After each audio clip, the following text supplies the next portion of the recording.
So, I guess by the time this ends up on YouTube slash the Twitch VODs, it'll probably end up being 2023. So Happy New Year to anybody watching. If you're from Australia, it's already New Year's, so still even appropriate at the time of the recording. So let's talk about what we intend to do on today's stream, as well a little bit tomorrow's stream. So I decided to do something a little different today and tomorrow, other than the new quests, which we'll start immediately after this. I'm actually going to play through every single character that I have, minus the level 1 characters that are just there for, like, holding items. I think it'd be nice just to try them out. So I might have to move a mind mag or two around. I'm trying to think about it. But in terms of at least gameplay variety, I think it would be kind of neat. I almost very rarely pick certain characters that are not forces. So I guess I'll play as them. Infamously, I have my HuMar, who I just don't give any love to. I suppose I should probably level them while XP up is today. But we'll see. I'm going to do them in the order that I created them. And we'll see how far we get in the list. As the ominous music plays. I'm like, I know, not the HuMar. So let me introduce another quest. In the meantime, in fact, let's pause the music. It's too ominous. Funny enough, we will not be doing that boss fight with the new quest.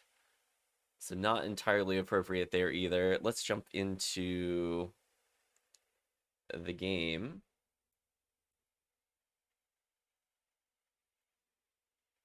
Speaking of which, need to adjust the volume for the stream. 1 second.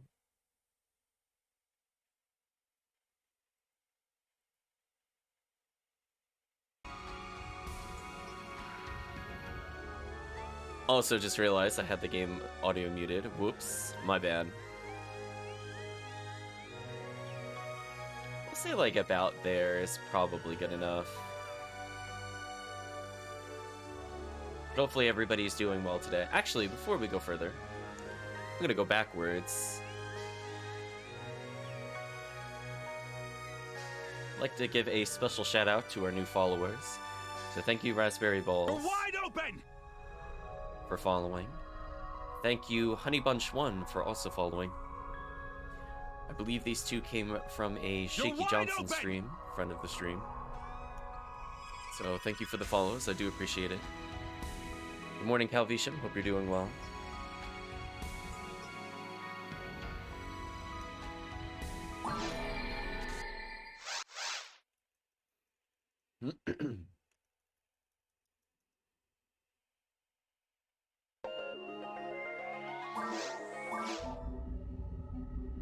I have so many characters. It's gonna be a while. I don't think I could do them in one session. Even if I just did a TTF, it would be pushing it.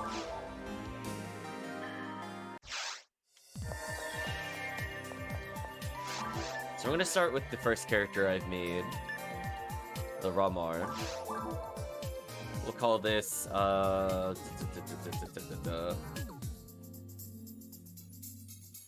we'll name it after the new quest. We'll actually go through the dialogue of the new quest since somebody actually programmed it. It is an episode 1 quest. It takes us... Oh, what's today's forecast? Is it actually RaMar time? Ranger's human male? Convenient. So it's gonna take us through ruins, then caves, then forest, followed by a random boss. I really hope it's not falls. This character is not great against that at the moment. I mean, it's maybe doable. I'm really worried about being one-shot, actually, more than anything else. Oh, I have 2 scape dolls? Okay, that should be fun. So if we go into event, we can select something called Solstice Snafu. Let's go ahead and do that. The holidays are upon us. Clear the monsters on Rigol to bring back the longer day. Reward Meseta and Cole, author Ender. Skip dialogue. No. Hello, I'm Lammy. Thanks for accepting my request. The winter solstice is here and it's dark too early. I know I'm in disbelief that Rigol follows these daylight patterns. There's not much daylight now. Can you help by clearing Rigol of monsters? Of course. Heard you may find some holiday treats along the way. Hope you're excited. I sure am. Good luck out there. Stay safe and have fun. Let me out. So hopefully you're doing well, Count Visha. I know you're interested in trying out Mayhem at some point. Let's go to the beginning of the quest. Commencing operation. Got a count-up timer versus countdown timer. Always appreciate that. I don't mind having, like, my own goals to beat in terms of time. But yeah, I really don't appreciate actual time limits. Okay, damage is off to a good start. The one thing I'm going to state, the enemies here are semi-random. There's always going to be a certain number of spawns. The room pattern will be the same. The actual grouping of the enemies is a little random. Now, I don't think there could be any Darkbringers. I have not seen any since I've tried the quest. So for people looking for those rares in particular, that is good to know. There are certain waves that I think are set. For example, I think there's a triple Indie Belware room in a couple rooms. The enemy they come with is random. But it's kind of interesting. I would say for a quest, if you're looking for just generic rares, it's kind of fun for what it is. More importantly, you get 3 coal for beating it. Once you get 50 coal, which will probably... I don't know, maybe if we don't do it today, we'll do it tomorrow. But we'll probably cash those in at some point for an ultimate present. I'm fully expecting to get, like, red paint or something dumb. Actually, I don't think red paint exists. I'll guess blue paint then. I'm gonna guess it's gonna give me blue paint.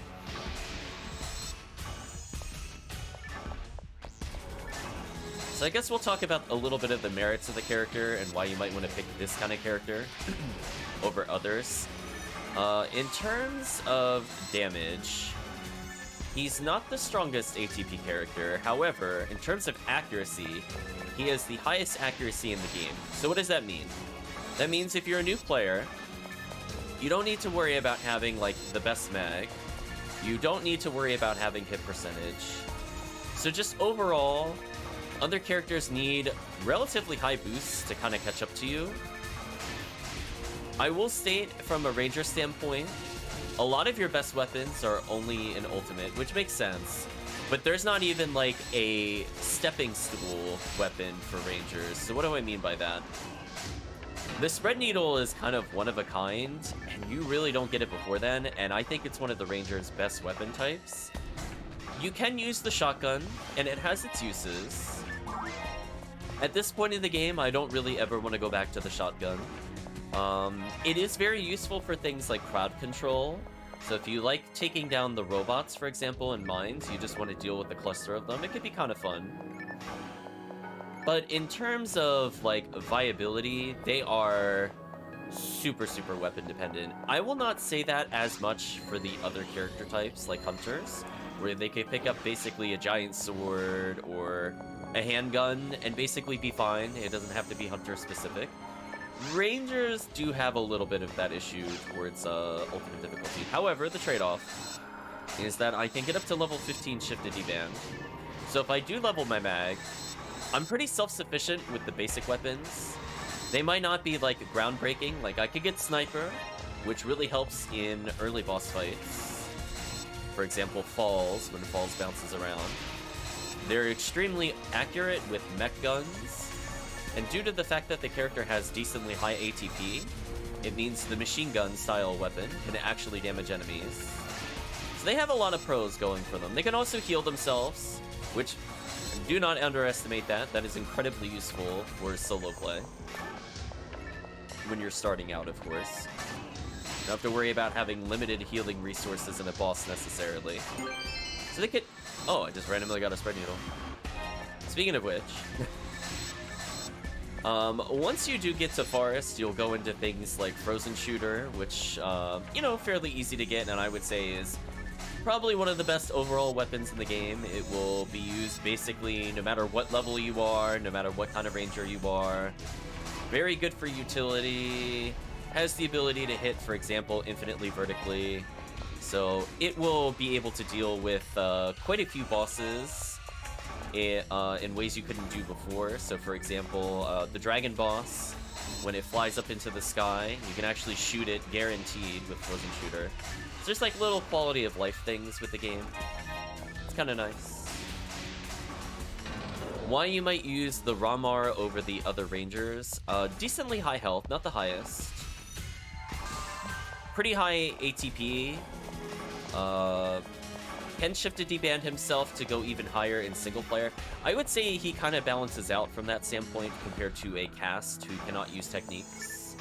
I can end up with roughly the same ATP in solo, and I could do it with way more defense and way more accuracy. So one other thing I want to state from the standpoint of a ranger, accuracy determines how quickly you can use a weapon to begin with. So they also get early access if you're... Oh, as I get hit. They also get early access to guns in general. So things like the shotgun or the sniper, I just like to say this is a pretty horrible wave. You're going to be able to get access to it from a standpoint of a vanilla account, potentially like 5 to 8 levels before their counterparts, which is actually kind of a big deal. It also means if you're getting rushed in general, that they will end up being able to use some of the endgame guns much earlier without needing to necessarily wear something like an accuracy mag, which I highly do not recommend you make. Consequently, as a human character, they get more material usage than other people. I believe instead of the 150 for casts, they can have up to 250.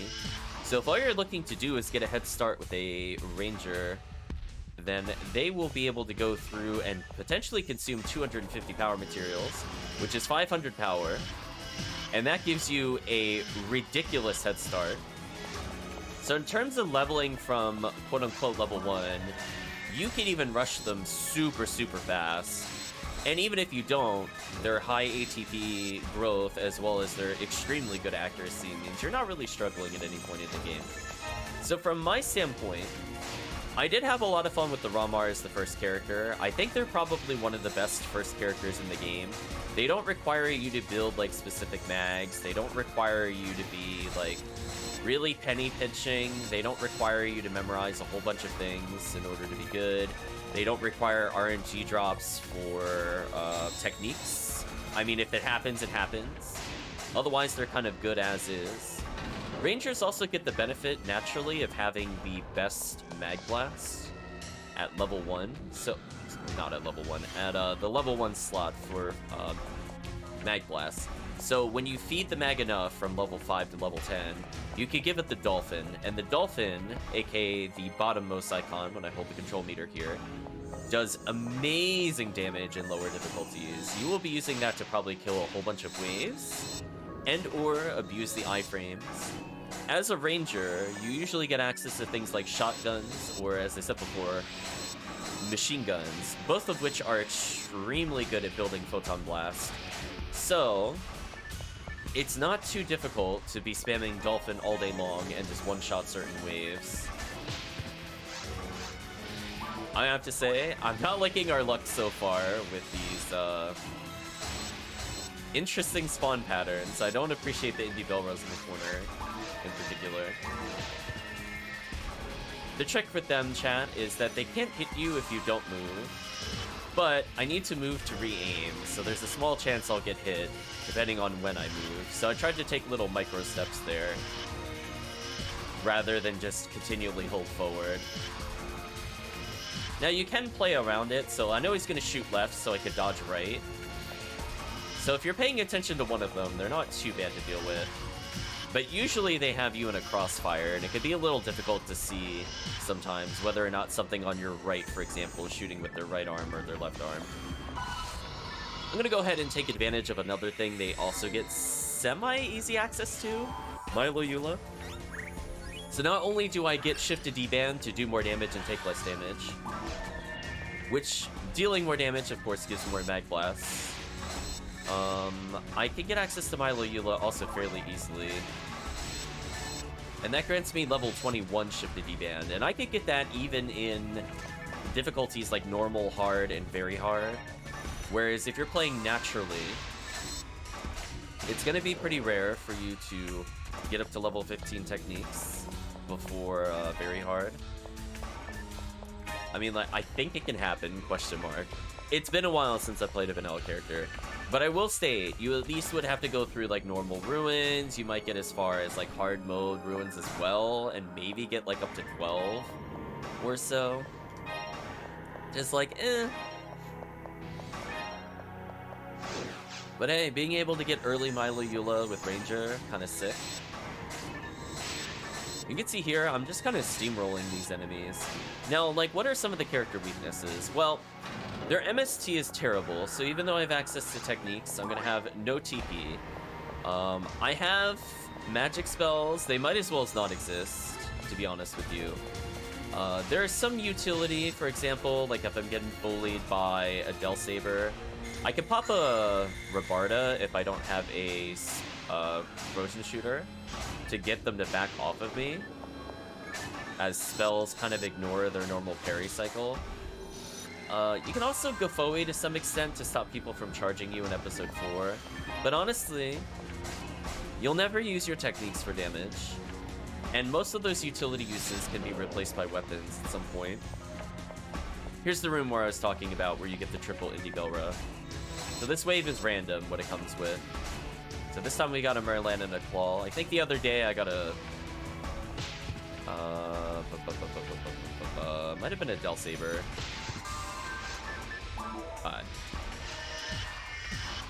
Oh no, they turned me slightly when I fell. That's the worst.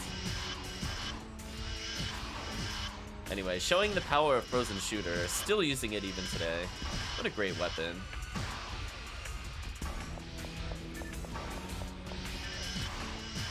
Take my little journey over here. Since I was able to see which hands they were firing, I knew exactly when I'd be able to move.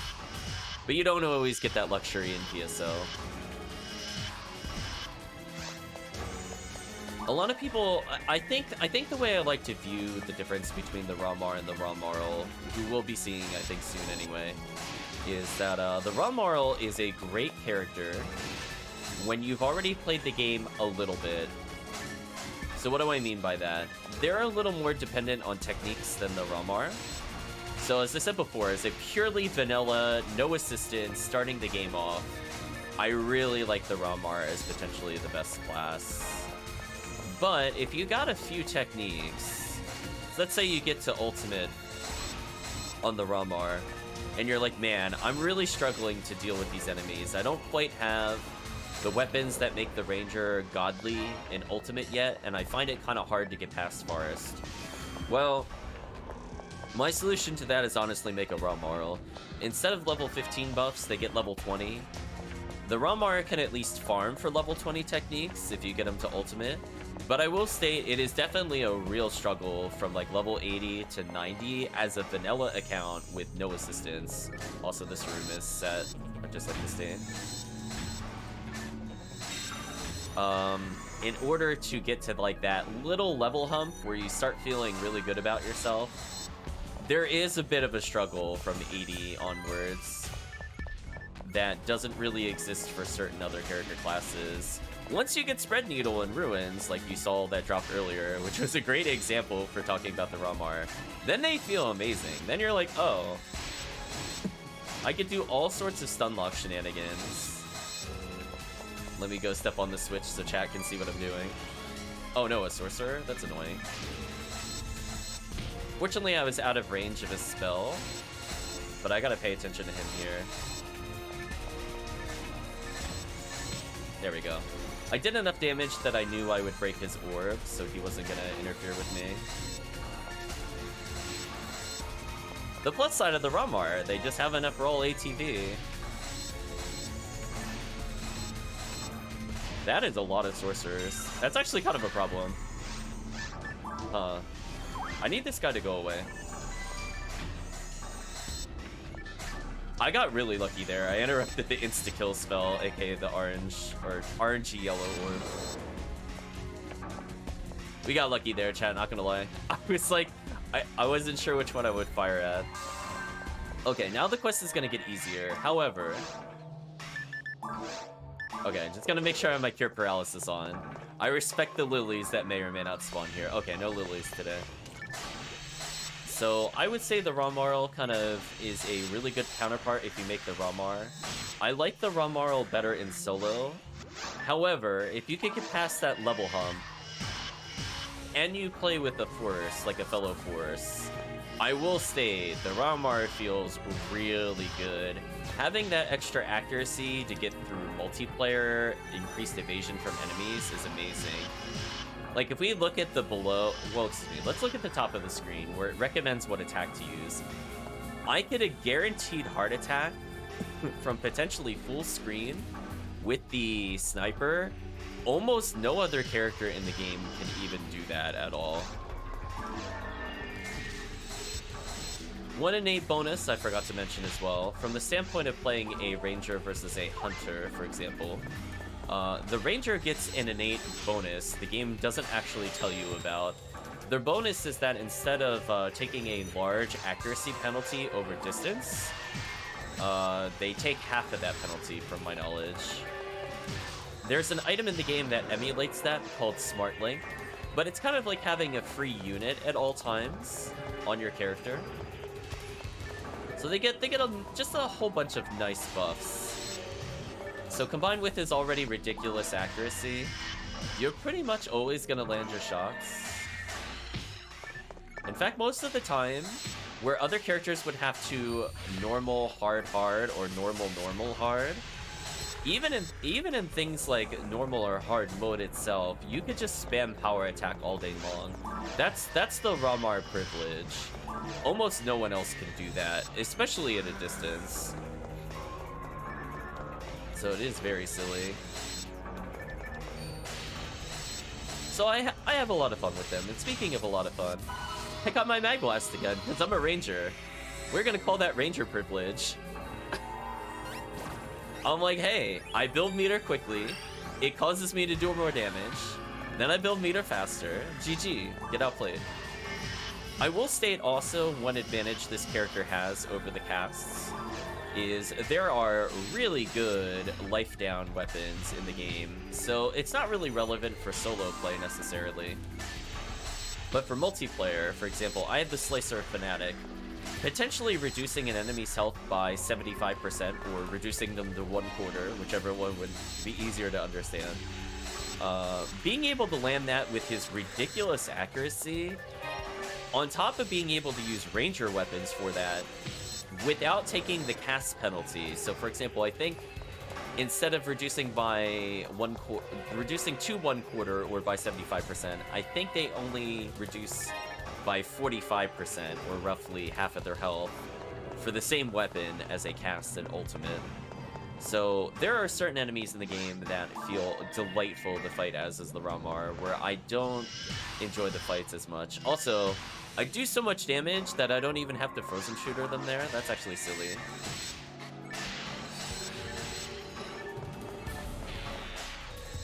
Very silly. Welcome to the power of the enhanced shifter on a ranger.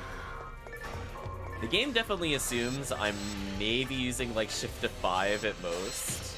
Oh, I didn't see the other one. Rest in peace me. It's fine. That's why we have escape dome. Uh-oh. I deserve to die there because I accidentally did a power shot. As you can see, even without shift to D-ban, I still do like ridiculous damage. Because I've hit the threshold that I feel pretty good about. Let's do the game. Why did you rotate my camera? I did not hit the camera button there. I wanted to see what this lily was up to. Did the pan arms really invulnerability block that? That is actually unlucky. That is actually unlucky. Rest in peace, me.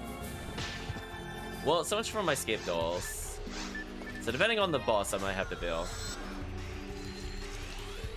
I will say that was a really unlucky room for the RaMar. The RaMar does not really have a good way of dealing with lilies on opposite sides of the room when there are also a ton of enemies between me and my target, which is so unfortunate because this room is set so I know I'm coming up to a healing circle, which is great for casts, by the way, because they recover their traps.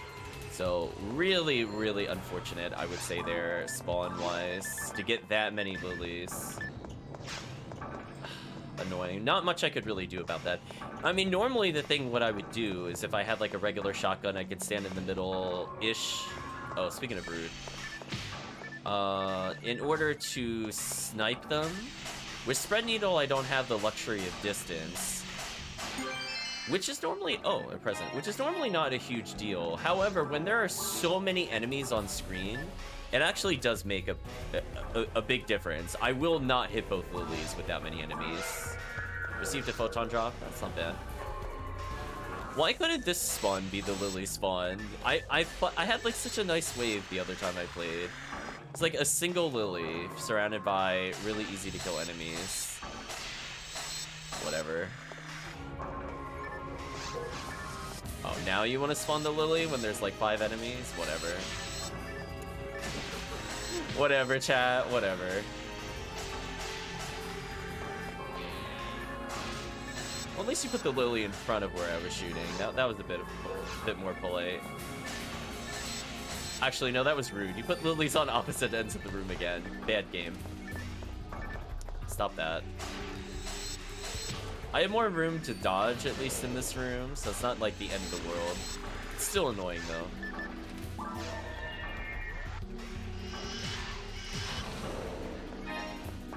When I freeze them with Frozen Shooter like that, by the way, chan, it stops them from doing their mechanic of dodging. So normally if you hit them once, they become invulnerable and waste a whole bunch of time. But yeah, Frozen Shooter, just good in so many random scenarios. What a treat. I feel like the game is gonna troll me and make me fight Dark Falls. I feel it, chat. I'd really prefer it to be Mine Boss. I will settle with Cave Boss. Dragon Boss will just be disappointing, but also acceptable. Falls is like actually kind of terrible, not gonna lie. So here's an example of where you could speed things up with the slicer. If I can land the special. There we go. There's the health reduction we were talking about earlier for easy kill. And because I forced them down to a quarter health, they're always gonna split. The RaMar does not have the ability to debuff the enemy's defense. So they do have some problem enemies, I will say. That's why I was saying, like, you have to get to, like, a certain level hump. And they feel good again. And that's mostly to get around enemies with, like, near invulnerability.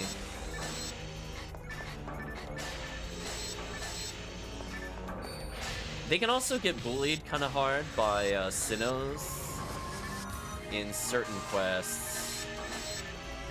Like, not a lot of people can really handle the Quadra Sinnoh without debuffs. RaMar is, like, on the cusp. It's really, really difficult in Ultimate. Without Frozen Shooter in the early difficulties, it's extremely difficult. Alright, we killed this Lily. I'm gonna hopefully be allowed to dodge. There we go. And see what this other Lily is up to. There we go. No more rude front-back spawns relative to me, where I can't target the thing I want to kill. Honestly, Spread Needle is just so versatile. I almost never swap out of it. It's just so good. The fact it can stun lock enemy... Okay, so let's demonstrate why it's broken. Normal, normal, normal. Normal, normal, normal. Normal, normal, normal. Nothing will get through that. If you time it right, no enemy will even be able to complete their attack animation, because it outspeeds them. And this even works in Ruins. It is just so wonderfully amazing. Now, since they're further away from me, I'll power shot. Oh, I was lined up.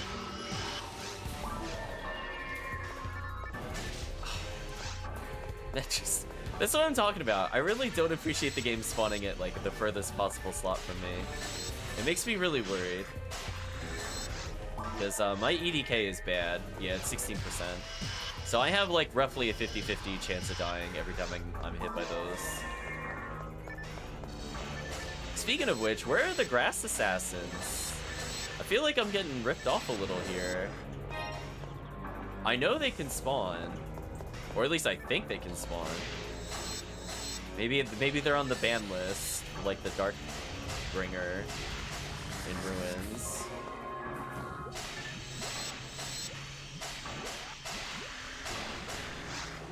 Ooh, I accidentally hit them with Spread Needle. That's unfortunate.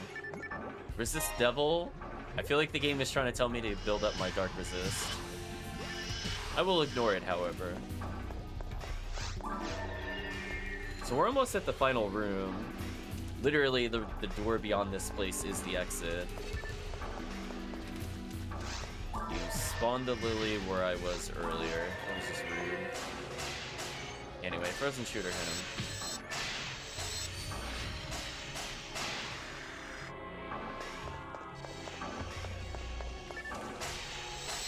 Hello, Chaos Ephinea. Hope you're doing well today.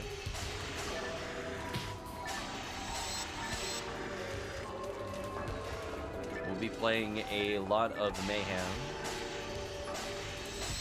for New Year's, testing it out. Hopefully everything is stable-ish. I'm gonna let the chat go wild for sure. Oh, Lily actually spawned next to me? How convenient.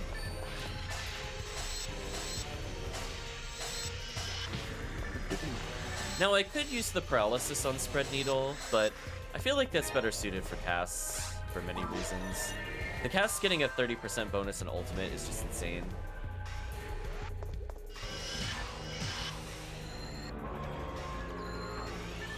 Seriously? Alright,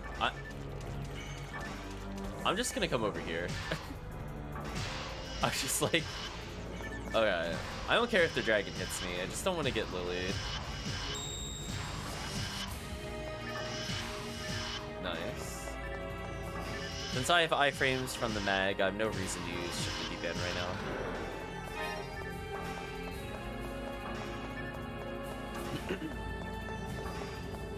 Okay. So we'll finish out. Not bad for first quest. I'll probably stick to TTF for showing the other characters off. But I wanted to show this quest off a bit. Hopefully get some pull.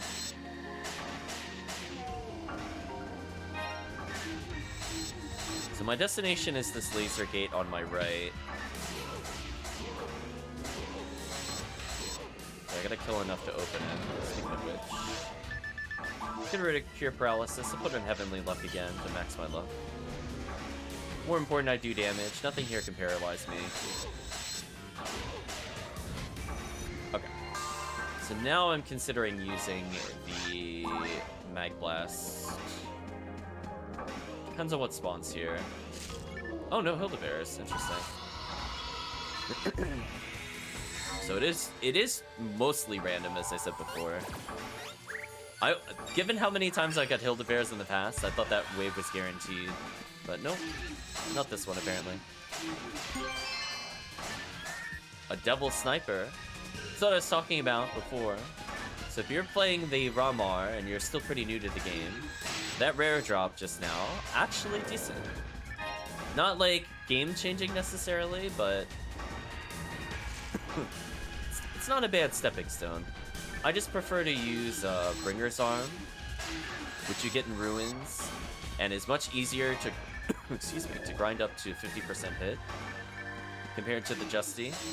But technically, if you get a 50% Just CT, I don't see a reason why not to use it for like endgame. You're not using it for ATP. Although, I would double check which one has more base accuracy. That might make a small difference. But in terms of usability, both of them are fine for sure. Your extra accuracy is overkill in single player, so it's not usually a big concern for the most part there. Calrappy. I actually got the rare Rappy, the Tropical Burr. Tropical, I mean. Look at it. Orange, yellow, green. I literally almost never see this monster. I think this is the first one all year I've seen, honestly. Even though I do episode 1, they never spawn. So, hey, rare enemy sighting. Hopefully I could get whatever it gives me. It's so uncommon. Even though I play Green ID all the time, I couldn't even tell you what it is. Like, is it an Angel's Harp? Who knows? Guard Wave. So I did get their rare.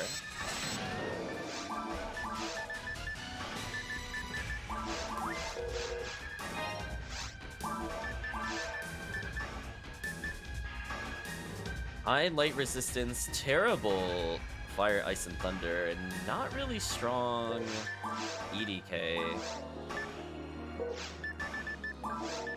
A Deverlay Shell is literally none. The only... Ooh, it's kind of brutal. I don't think I could wear this, honestly.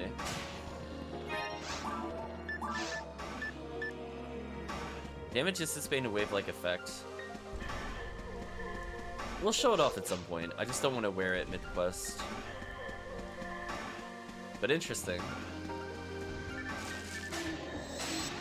I'm wearing something called Lieutenant Mantle, which is kind of like getting a free passive slot. So before I mentioned the RaMar, or the Rangers get the equivalency of Smart Link, I can get the trap vision that casts have with Lieutenant Mantle. So I can perform the same basic jobs of them as trap finding without needing to spam trap visions. And it's like a decently strong armor too, so I'm not really giving up too much. Although its resistances are not as good as certain items in the game. They could use a little work. Oh, it's out of range. Yeah, really surprising luck today. As I said before, I don't think I've ever fought the Palrappy this year. I think I fought them maybe 5 or 6 times total since I started playing. Like, I kid you not, they really do not usually spawn. I could do quests to try to abuse their spawn rate, but... Bloody Art, another devil weapon. I think that one's a dagger. It's been a long time since I've used ultimate rares. Oh, oops, all Hildebear is here. Now, if we're really lucky, this Hildelt will be a Hildator, as that will grant you your Frozen Shooter, aka the most useful weapon in the game. It is so good, chat. Outside of maybe a create your own weapon. So abusable.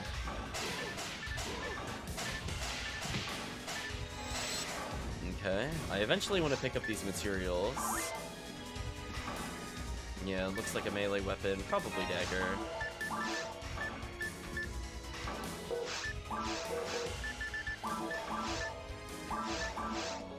I'm sorry, the guard wave is worth 50 points? Why is that? Wait a minute, that woke me up a little bit. That's a lot of team points. Huh. Very interesting.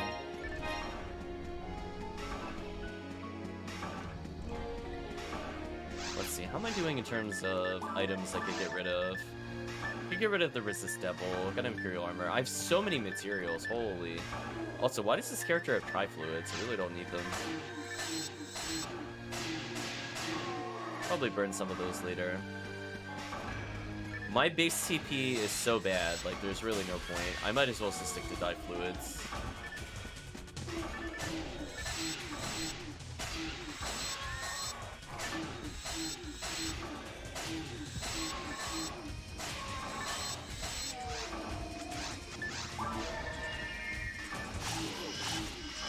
Oh, they weren't lined up properly.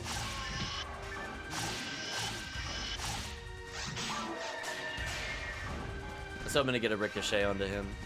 Oh well. Mono Grinder? I might pick this up. I'm kind of low.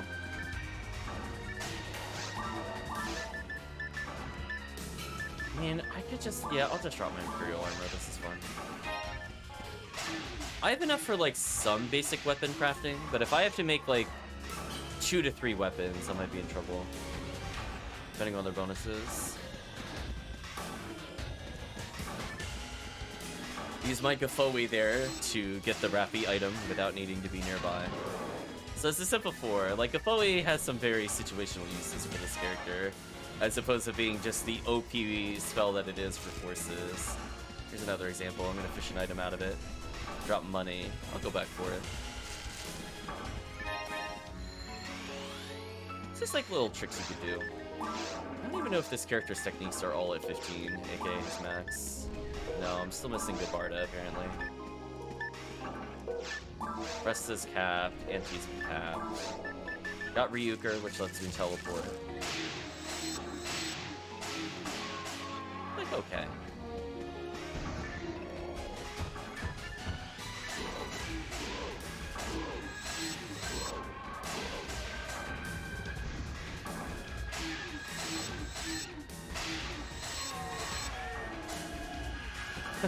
I'm wondering if, because there's so many lilies, if I should just, if I play RaMarl, who's purple ID, if I should just redo this quest for the rare chance we fight a rare lily. I will actually get very excited if that happens, though. I have such bad luck with getting them to spawn, it's not even funny. I think at one point I did a quest that gives, I think, 20 lilies within the first 3 rooms. And I did that quest 10 times in a row, up to the same point. I never found a rare lily, even with the 50% rare enemy up. I was just so sad. I'm like, why can't I got like 3 rare slimes and no lily. Like, come on, there's only like 6 slimes and 20 lilies. What kind of ratio is that? I love the Moth Fist so much when special events are coming. Hello, Charlie. Hope you're doing well. The fact that they can drop things like presents or like Easter eggs is so ludicrous. They unironically become my favorite enemy to fight. Low health, low defense, still decent XP. Quite amazing. And the only thing they don't have is a good drop, but in special events, that's not true.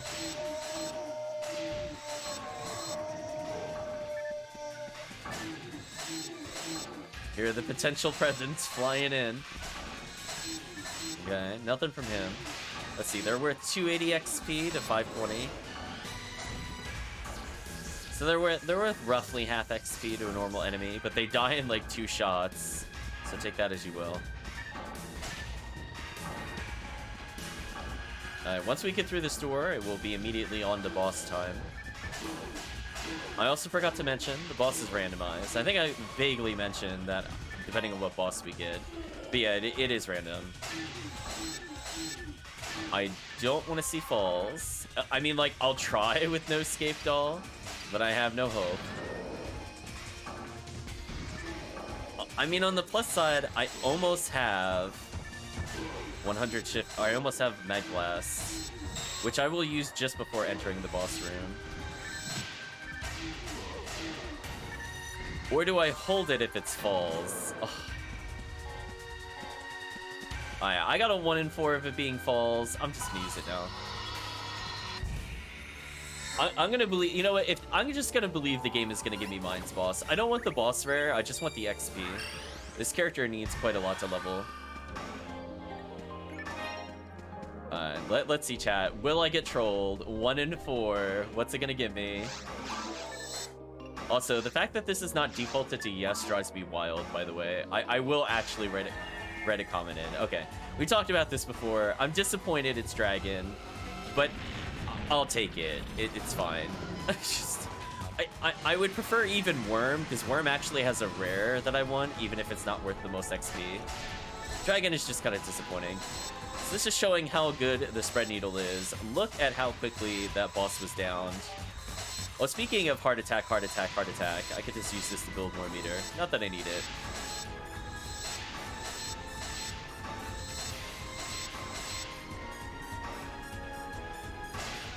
Oh, I thought I got it there.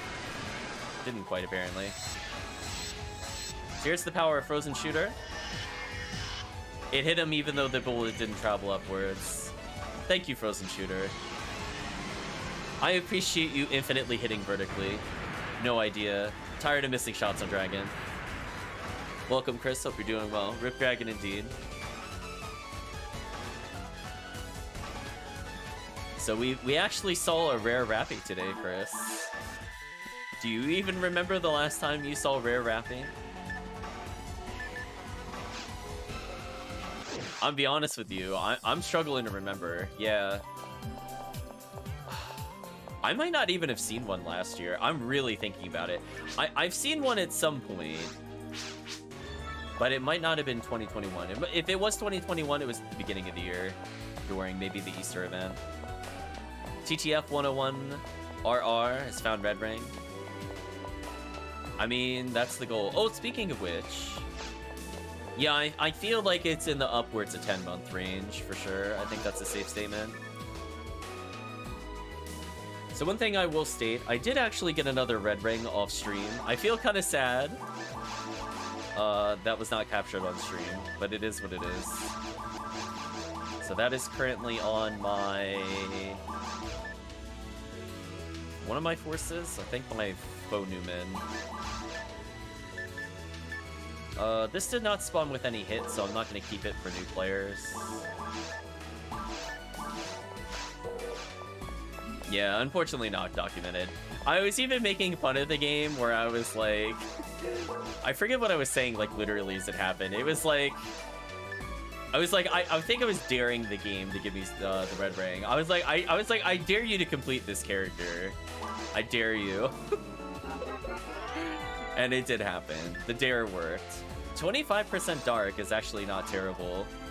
In fact, that might be better than what I'm using currently. Oh, no. Actually, this character's got 30% dark. Interesting.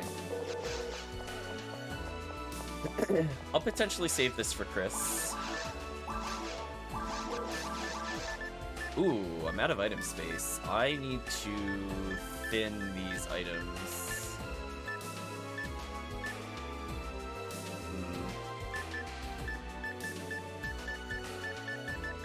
What do I put away, though, is the question. I do love Guilty Light. That is still unironically my favorite weapon in the game. I wish it scaled better.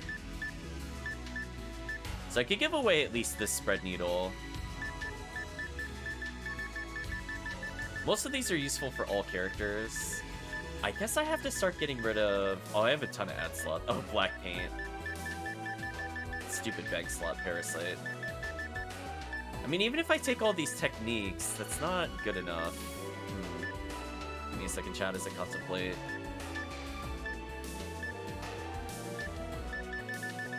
Oh, that's too many resist devils. We'll start with that. I don't really need super resist. I'll probably just sell that.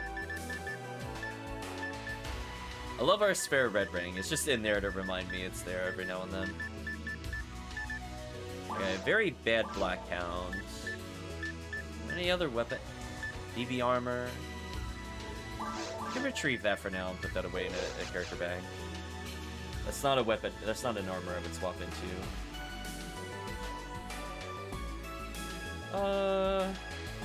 You know what? I'm just gonna take most of these armors out.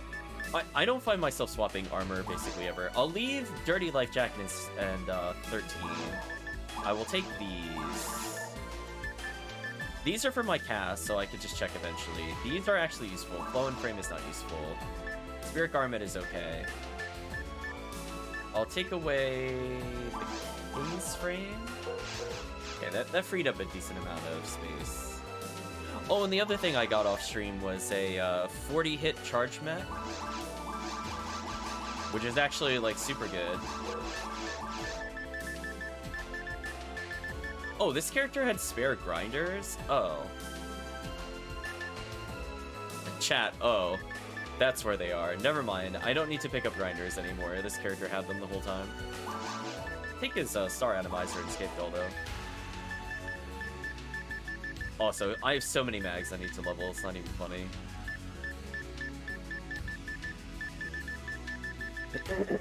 So it's up to you, Chris, if you'd like to join in. I will extend the offer. I'm playing through my character list start to finish. So if I remember correctly, I should be, I think, RaMarl next. Then I think my HuCas followed by HuNew.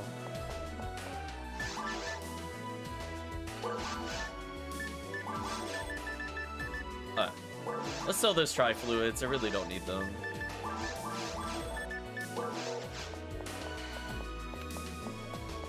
Okay. Take your time. I'll just do a, I'll do another one of these, maybe. You know what? We'll do the same quest, but with RaMarl. My reward is waiting. Oh, she means at the counter. Also, I need to move the coal off this character later. So we'll see how far we get today swapping characters. I will definitely need assistance with the other characters. I'm thinking if Chris comes in with Bullatina, by the time I get down to Crimson, that would be good. Then if he wants to swap to somebody else, I have the HuNew for buffs. So I'm gonna play the ranger I use the most outside of the RaMarl, who I think is actually my favorite ranger. But she struggles with some sections, like traps. Don't get me wrong, super good, super good. But not being able to debuff enemies, painful, super painful.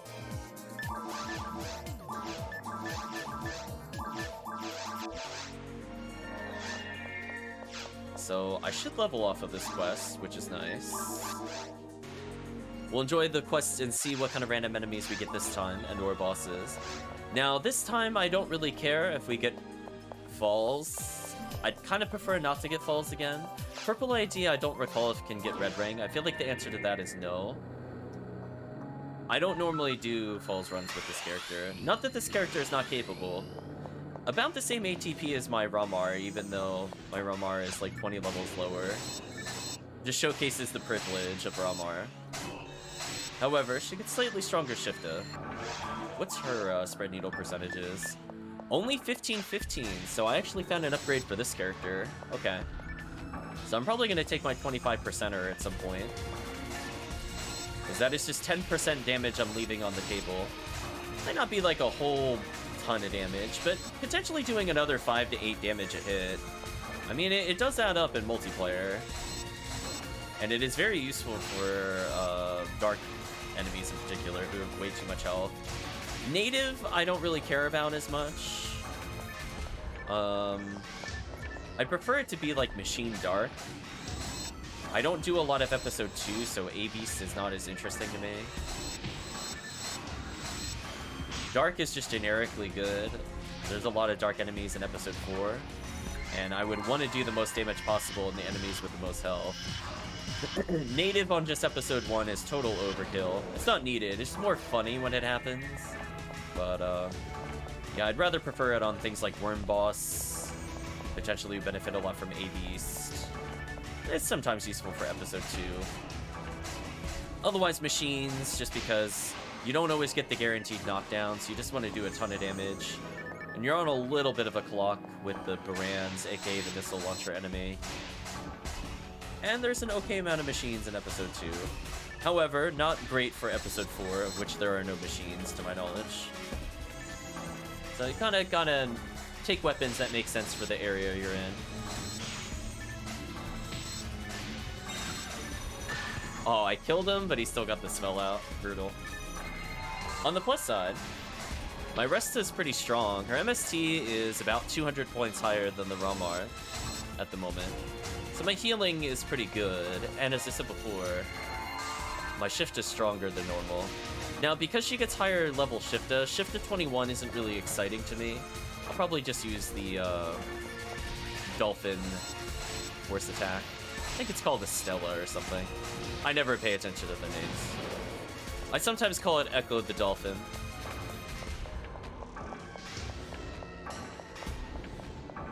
Feels appropriate, given that that is the name of a Genesis Dolphin. We're playing a Sega game.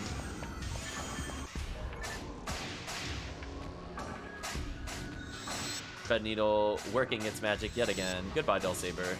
Never reach me. HP material, sure. Got a Terrell's Parasol on me. It's okay.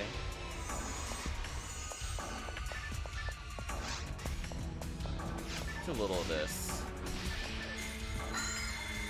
Her Rabarda hits further away than the others. So if I want to, do something like that.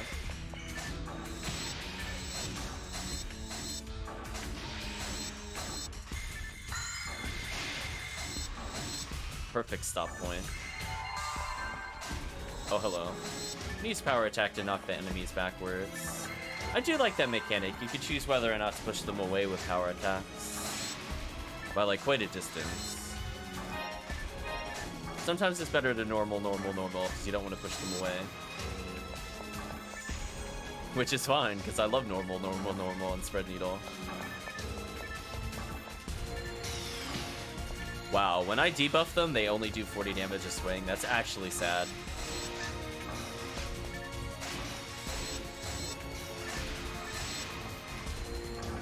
So, yeah, in terms of safe clear, this character's pretty good. Debuffing enemy damage, which they have a bazillion ATP. You see, even single player, they have 1,800 or potentially higher. Like, this one is 1960. So them losing, like, 30% of their ATP is so much better than you buffing, like, 30% of your defense. It's ridiculous. Benefit, of course, is that defense you don't have to keep reapplying every enemy wave.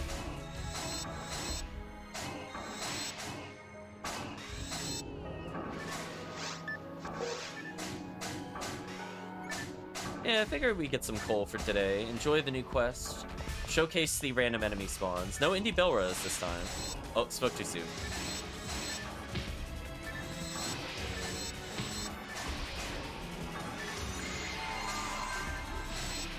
Did it really spawn a sorcerer? That's just rude.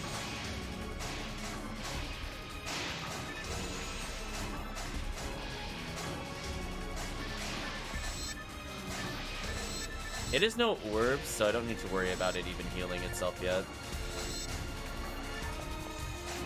So there I missed damaging it by, like, literally 10 health or so. So if I had that extra 10% on Spread Needle, I think that might have killed between 3 attacks. Because Spread Needle doesn't have, like, a crazy weapon base, but you do plus 40 it, which does make a difference.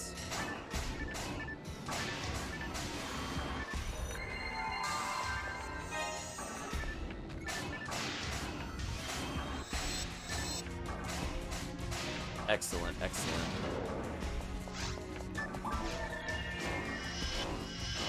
Oh, the crit for the kill. That felt satisfying. Beat them to death with the umbrella. Oh, I forgot to pause the game to dodge that. Oh well. It is what it is. Man, I'm missing by like 3 health. Hold on, chat. Oh, I can't go back with Ryuker. Ah, next time. I'm definitely taking that Spread Needle out and equipping it immediately. I mean, when they're left with 3 health, I'm like 10% more of 60 would be 6, potentially, extra effective damage. If all I need to do is 3, if that 6 effective damage, or ATP I mean, is applied across 3 hits, that would do enough to do at least 1 more damage a shot. So, very sad.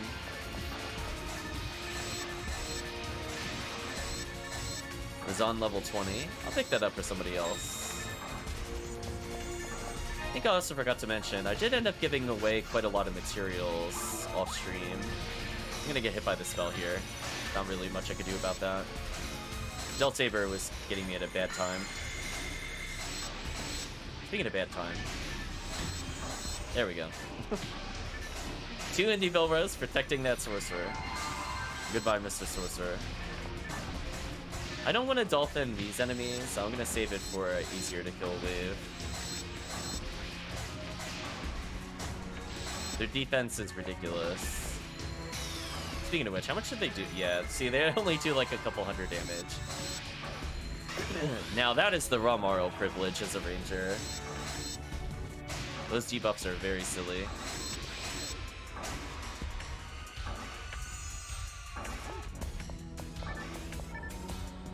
We'll showcase the dolphin. Ideally, you want to swap into your weapon with the most ATP, but it doesn't matter here. I'm just showcasing.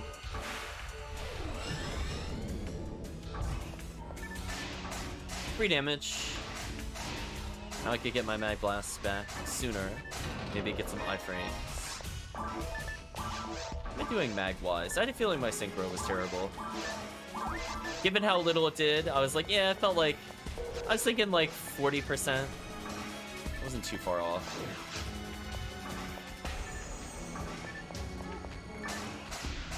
When you play a character for a while, you can just kind of go, yeah, that's not anywhere near max synchro. Oh, 2 waves here, okay.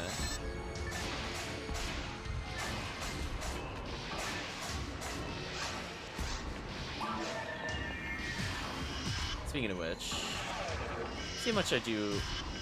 Wow, I do almost 80 extra damage, 98 damage, depending on the shot. So debuffing their defense, still kind of nice.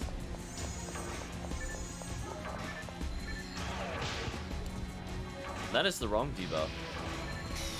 That is the right debuff. But oh well, we're RaMarl. Making mistakes like that are not very costly.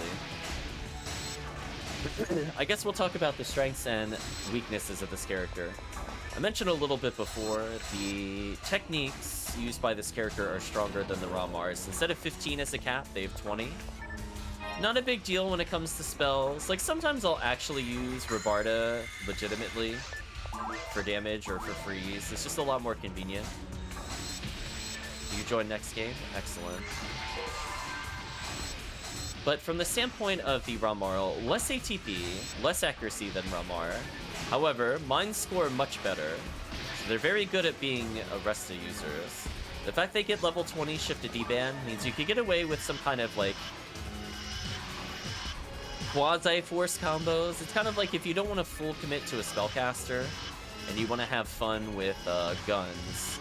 I do like the RaMarl quite a bit for that.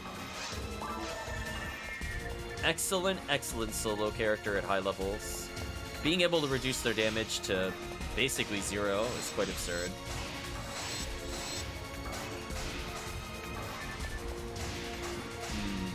Downsides, low HP. Defense is okay-ish. They do have a dependency on those techniques, so if they don't drop, they could feel kind of bad compared to the RaMar.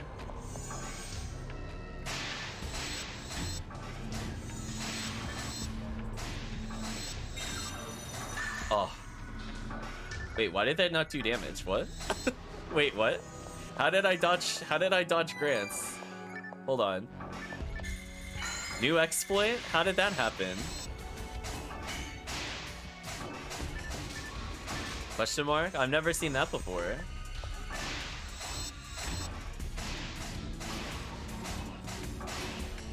Did he like die the frame it hit me or something weird? I'm gonna go review that later. I mean, I clearly took no damage and I did not have mag invulnerability, so not really sure what to think of that, honestly. Let's reapply our shifted while we still have time.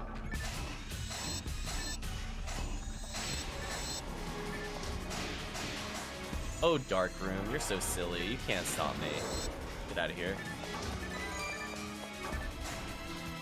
Nothing of interest so far on the floor. Well, anyway, that was a quick clear of ruins. Now here's the moment of truth. Oh, do I have Cure Paralysis on? Oh yeah, I do. See this? I knew this character was on the Lily setup already. I don't need to be optimal in ruins. It's fine. We're now gonna showcase the benefit of playing the RaMar over the RaMar. This enemy in particular is a great showcase. I can actually hurt this enemy.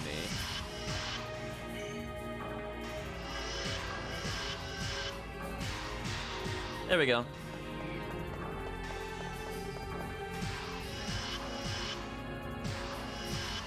Chris loves it when they die without being able to split.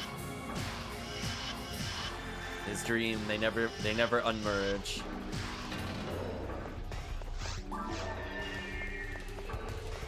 Actually, I never checked for hidden walls, by the way. I probably should have. Now that I've played this quest a few times, I'm like, oh. I always forget that's a thing to check for. We'll do some face checks.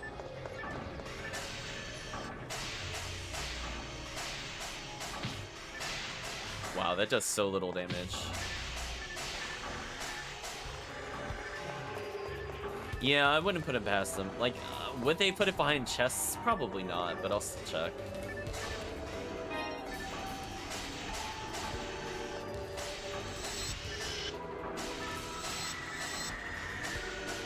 So, I mean, like, in terms of, like, RaMarl usage, they're a little more difficult. Like, they'll get weapons a little slower than the RaMar. The big issue with them is mostly power. You have the worst ATP of all the rangers. So, even though you have decent accuracy, your ATP isn't quite up to par for where you need it to be for a lot of multi-hit weapons. However, consequently, if you do get to the point where you're able to get high ATP, the females get an advantage over the males, in that they get some of the best guns in the game. AKA... let's kill that enemy. Last Swan, which is a pistol that shoots 3 shots and is super, super good against bosses by itself. It's a very minimalistic item. Has extremely low lag time after you attack, so it's very easy to reposition and dodge. It's so good. It is probably my legitimately favorite gun in the game. I don't have it on this character at the moment, but I could equip one at some point for sure.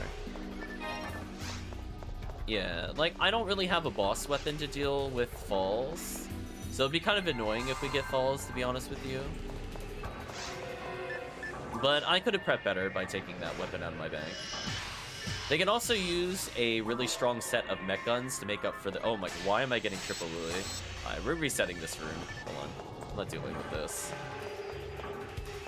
Room reset. We killed those enemies. Don't need to worry about them. Reset the room again. There we go. I get to play the game, Chad.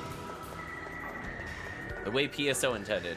I'm definitely not doing door abuse. I don't know what you're talking about, Chad. This is very fair. The enemies just lack object permanence. I'm taking advantage of it.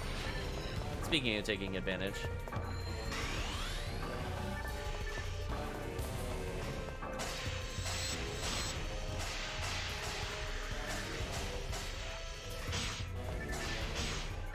I almost didn't hit the Lily there, which could have been bad. Oh no, I'm getting oops all lilied. No, I don't want to get lilied. Her ADK is better than the other characters, but not by much. I don't have immunity like I do with some characters.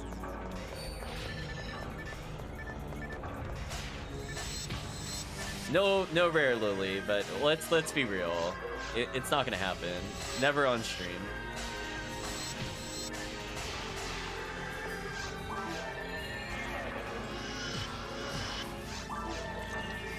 That slime really does not want to wake up. There we go.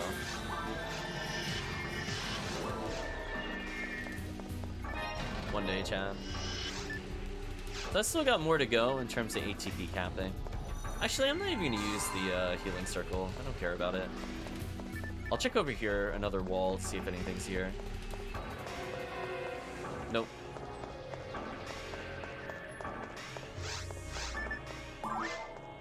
Oh, and mono fluids? Oh, I need to get rid of those immediately. Oh, conveniently, they're all in front of me. Let's easy kill.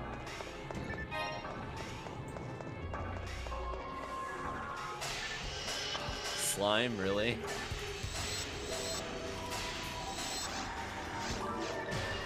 That's not the right shot. Fine, I'll pick up another mono fluid. You happy, game? Apparently not. LNK combat C's. If only that had any hit percentage. I know there's some people that like the mech gun. Rare mech guns have a lot more base ATP than the normal mech guns, but also they also have ridiculously high grinds normally. So I think you can only get like +9 or something on max level mech gun, which is insanely low / terrible. Also, I'm a little scared. I don't know where the other Lily is. I'm gonna dodge over here just in case. Oh, there it is. Found it, chat. We're good. I could dolphin this wave. Oh, I got kills stolen. That was just rude. Yeah, Purple ID ends up getting a lot of machine guns, but also Psycho Wand from Lilies, aka the wand everybody goes to play for if they're playing for a force. It is good. I love to spam Rabarda, and the fact that I could have Rabarda and Rafoi get the bonus when I'm starting to warm up to Rafoi, pun partially intended. Like, it's just really good to not have to swap weapons. Because a lot of the times when you fight something that's Ice Weak, there's immediately also a Fire Weak enemy in the same wave.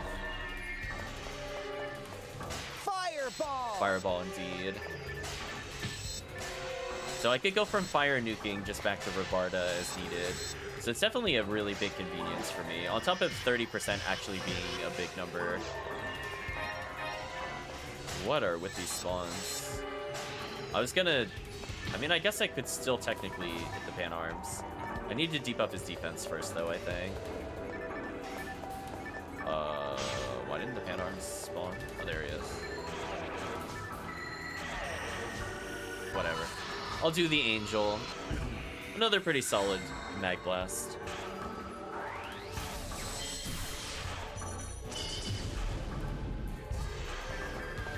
Oh, I didn't have Shift on. Whoops.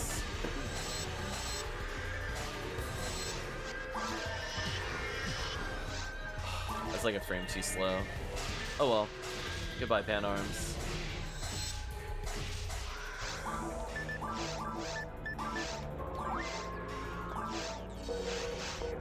Why did it have to be Lilies? Right, chat? Just anything but Lily, please. Rude.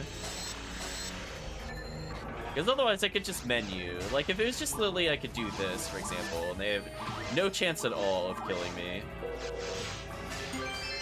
Photon drop, sure, we'll take that. Oh hey, a 6-person wave.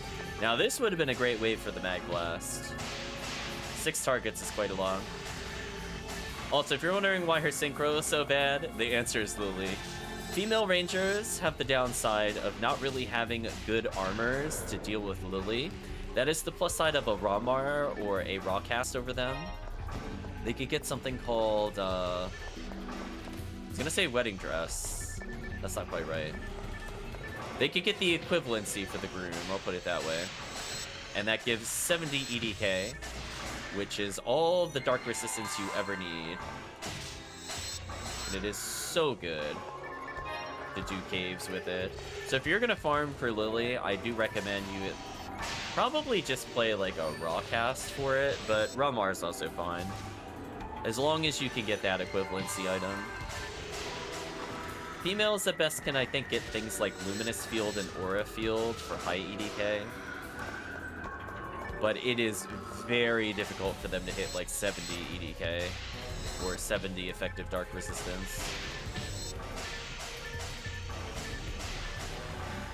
Because one thing you have to keep in mind too is that even though I think it's only 62/64 for the dark resistance of Lilies, the Mill Lily or the Rare Lily has an increasingly stronger EDK. So having higher than that, aka 70, gives you a lot of safety with it. So even if you get hit by it, you're potentially shaving off another 6 to 8% more percent chance of it killing you. The highest you ever have to worry about is 100, which is from the Sorcerers, but I don't wear EDK stuff for them. Welcome, Try. Hope you're doing well. Thank you for subscribing again.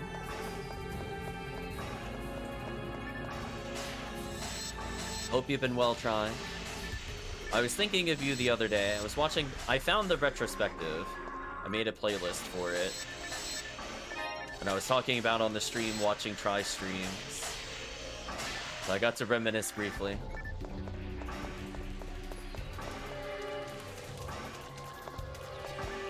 Let's go over here. Ooh, almost leveled. Nice.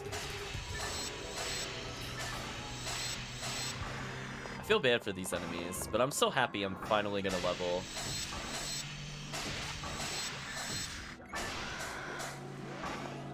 I actually... Okay, so here's one paradigm.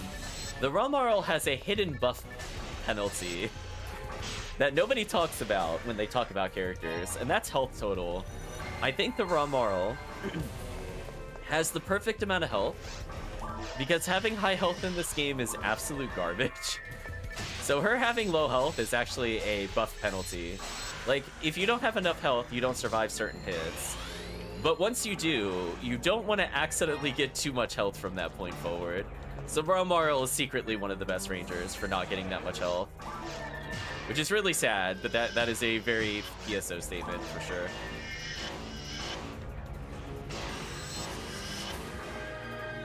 There we go. Used one of the female-only weapons, the Terrell's Parasol.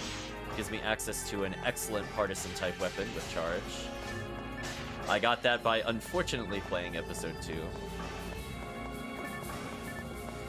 Oh, episode 2. I just don't like you.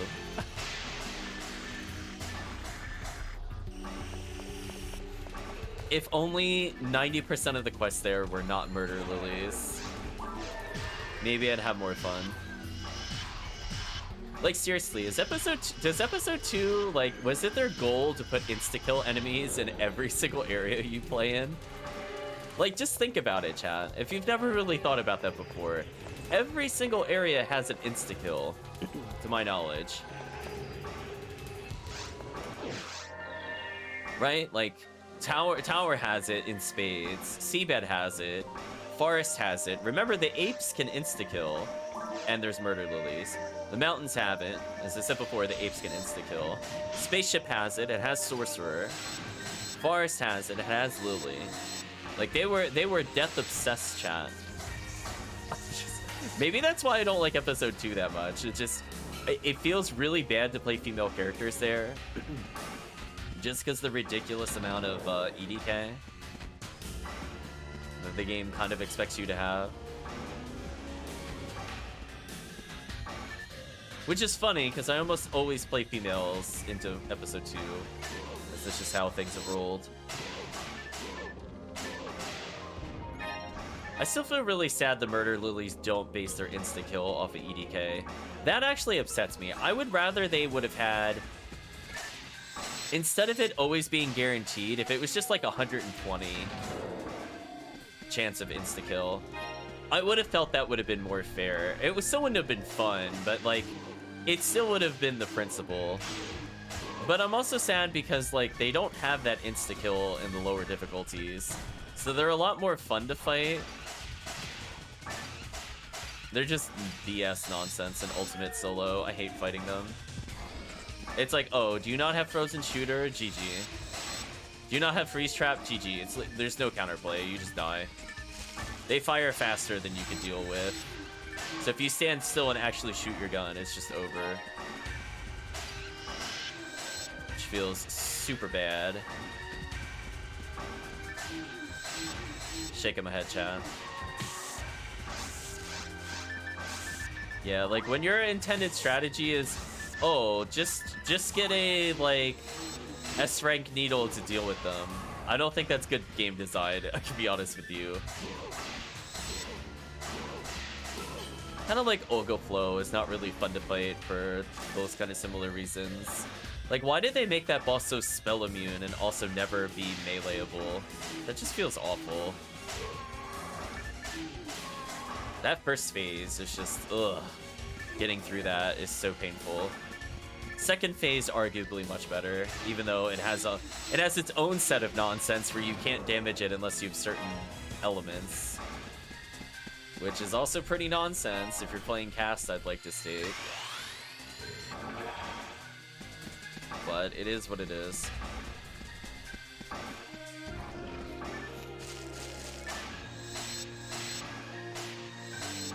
We're just having a happy little journey. I will take a small break for about 2 minutes. I want to refill some water, and then we'll join in with Chris.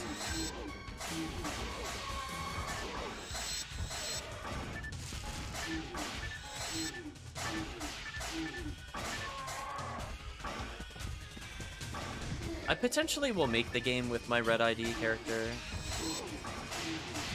I probably will. So Chris, you could bring in probably your RaMarl if you want. We'll do this quest again.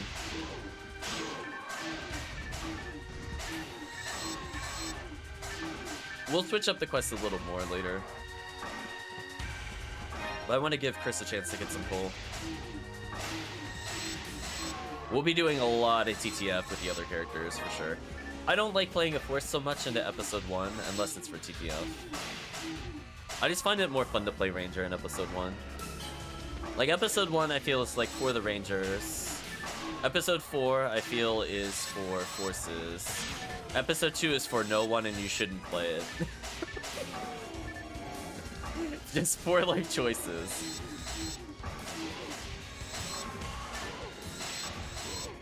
I don't even know what character I would bring in there. Like, I both want Rabarda and Traps, and I can't have both on a character.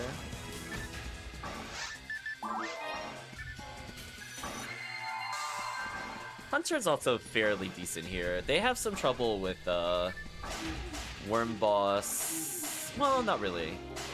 They have trouble with falls. Not having a sniper is painful.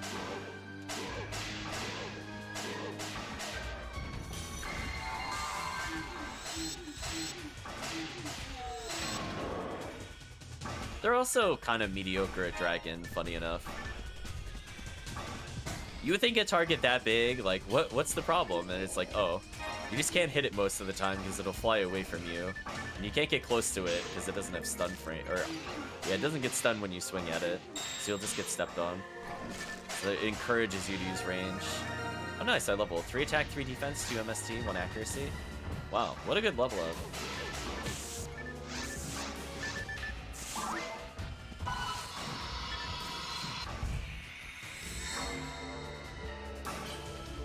I passed 1300 health. I don't want to go above 1400 health. If I do, it has to be by like almost nothing, or else I'm in the danger zone of health.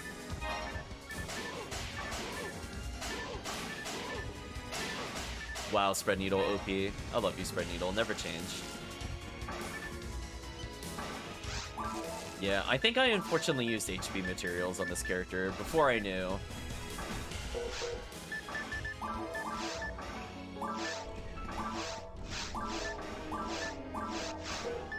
Oh, she's using a Heavenly Arm? Oh no, she just has a Heavenly Arm. Oh, it's for like when I don't need paralysis. I mean, I guess that makes sense, but I don't need it anymore, I don't think. In fact, do I have anything that increases? Oh, I have Adept in general. Oh, so I just left my spare Adept on this character. Oh, that makes sense. I thought I did have another one somewhere. I mean, 6 to all resistance is pretty good. I do need it for Lily. Every EDK counts when you're below 60.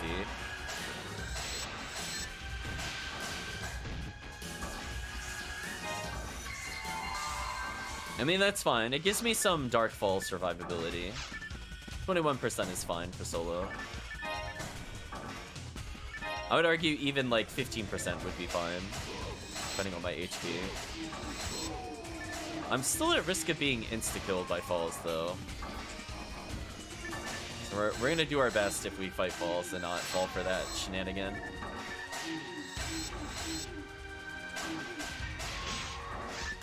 Yeah, extra defense is kind of nice. Also, that's a lot of rappies.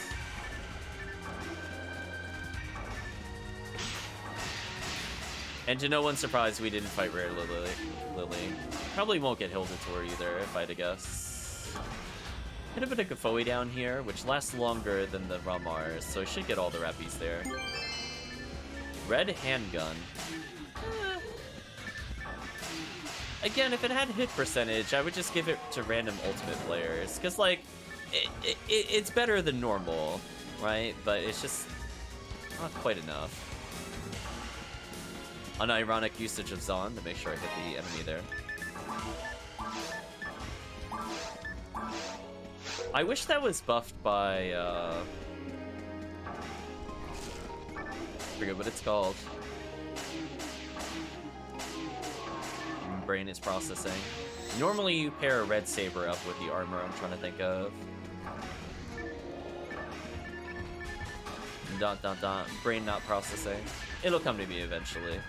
But unfortunately, even though it has red in the name, it doesn't get the set bonus. It only applies to like the slicer, the daggers, I think, and the saber for some reason. Missed opportunity for a very easy thematic bonus.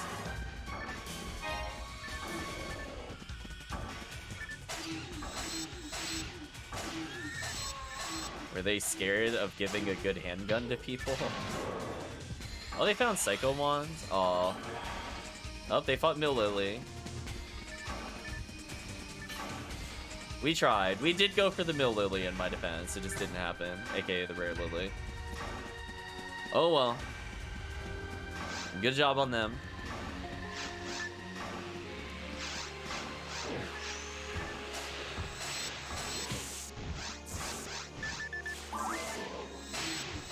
I would say if I were to give a comparison of damage with this character, even with their lower ATP, it's kind of like always playing with Milo Eula on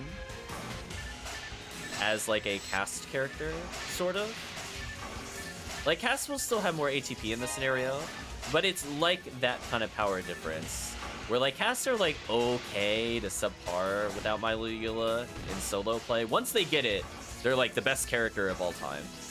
But it's kind of just having that privilege of just getting like really solid buffs. Makes the RaMarl quite fun. That is not the right item. 57%. Refoe. Congratulations on level 200, I suppose. I actually really don't want to hit 200 with any character. If I hit 200, I want it to be like all back-to-back. I want to have like a ridiculous stream of just nothing but level 200 parades and just complete the game. Like just every minute, it'll be like level 200 number 1. They just get to see it. I'm like almost at that point. I have forces that could do that. I gotta bring my rangers and hunters up. For sure. I'm thinking what we'll do is the next 2 of these will be coal quests. So we'll get 6 coal for Chris. And then we're just gonna TTF. And Chris can bring in whoever he wants for TTF. I'll be playing 4 forces back to back. So if he wants to bring in a hunter, a ranger, whoever he wants. Because otherwise it'll take a little too long to showcase other characters. Because this quest is quite long. 40 minutes is a bit much. But TTF is like 20 minutes or less. And we've seen the forces. We don't need them more. I'm on RaCast at 199.5. Can only get at least another 3 at that level. See, Luke knows what's up. Also, welcome, Luke. Hope you're doing well today. Okay, I'm writing it in, Luke. I'm not sure if you played this quest yet. The fact that this defaults to no tilts me off the face of the planet. It should be yes. I don't want a menu when I'm looking to just do bosses. Oh, we got Vault off? Okay. Also, I should have reapplied my shifto. Oh well. I mean, I guess I'll get it. It is the slow computer. I have enough time. It's not multiplayer madness. Just casually reapply it here and stun lock.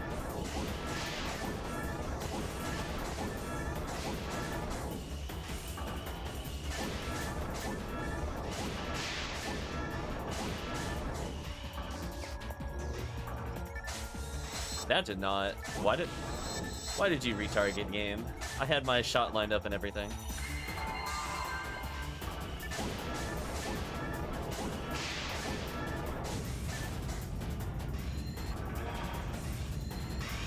Oh, they defeated Dorfana Claire. I'd love to know that feeling, chat, one day. Yeah, I love the Rocket Seal so much. This shot, the only one that'll I have to kind of respect where it wastes so much time.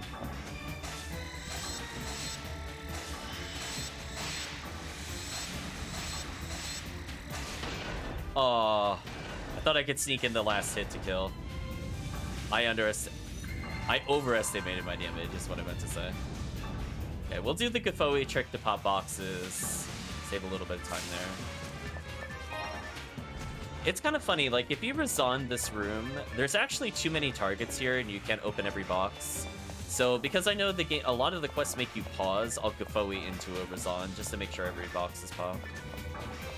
That's my little tech tip of the day. I just find it more convenient to not wait. Do I have any techniques that don't... Oh, my foe is only 18. Everything else is maxed, right? Yeah. I feel like I should have had foe 20. In fact, I think I gave one away the other day. To Clone the God and their friend / sibling. Oh, I picked up a Zon 20 and a Gafoi 20 recently, not the other way around. Oh well. Anyway, showcasing the power of Spread Needle. That dark resist though, wow. So I think Brightness Circle gives the highest EDK at 25 for females. Still kind of rough when dealing with the lilies. I'm kind of it today. Nothing of interest in here. I have mono fluids? Why? Get rid of those.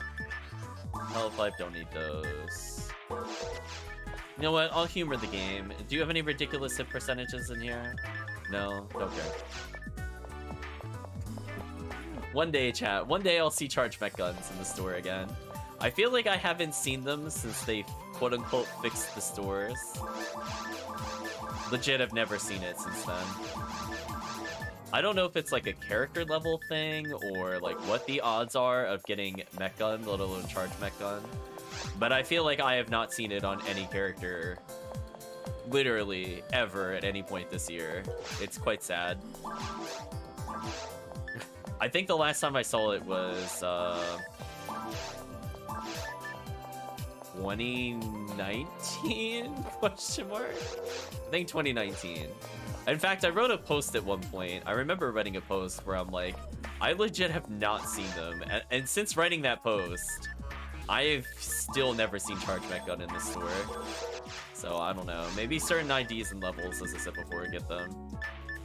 I get like Charge Arms, but not usually like Charge Vulcans. Oh well, it is what it is. Also, regular Monome, get out of here. I don't know. I know at one point people were, I think even you, Chris, helped me at one point, where it was like, I just can't get them. Can you just buy them? I remember that happening at one point. I was like, I literally don't know how to get the Charge Mech Gun to appear, let alone with 50 hit. Too brutal. Alright, so I'm gonna exit the quest. I'm gonna start up as another character. Yeah, I was like, I need help. Again, maybe there's certain ID. I don't know how the shop works exactly. Like they customized this compared to the normal shop, which I will say is good because it was very annoying where healing items were random. That I really don't miss in the source system. That honestly made no sense and drove me wild. As a reminder, the item shop did not give you access to all items. It was RNG. Because of course it is. So, glad they fixed it, but ... No Charge Vulcans for me. Okay, so I'll make the game, and then I will be right back.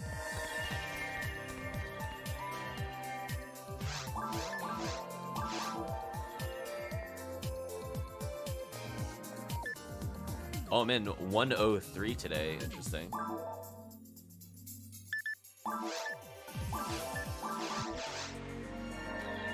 So, be right back, chat.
Okay, chat, I am back.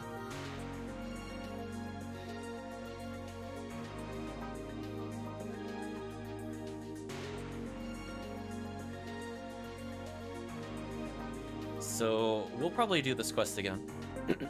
Then Chris will help us get through ruins with shift to deband. And maybe a or attack down on the Del Saber specifically. I have freeze traps to help us through some of the bad waves.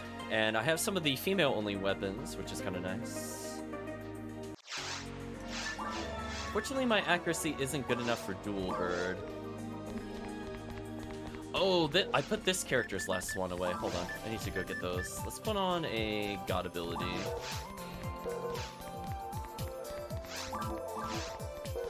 So that's what it is. I didn't have a spare last swan. I just put the one that she had into the share bank. So I do need to get at least one more then. That means I'm one shy. Because I don't like need it on most characters, but this character legit needs it 100%. It is like so core to their identity to me. Until I get enough raw accuracy, like, could be better. The best way to do that for me is to actually level. So I should level on this quest at least, so I'll finally hit 150. How's my ATP? Higher than the Rangers. 407 defense, not too shabby. Make Chris's life a bit easier.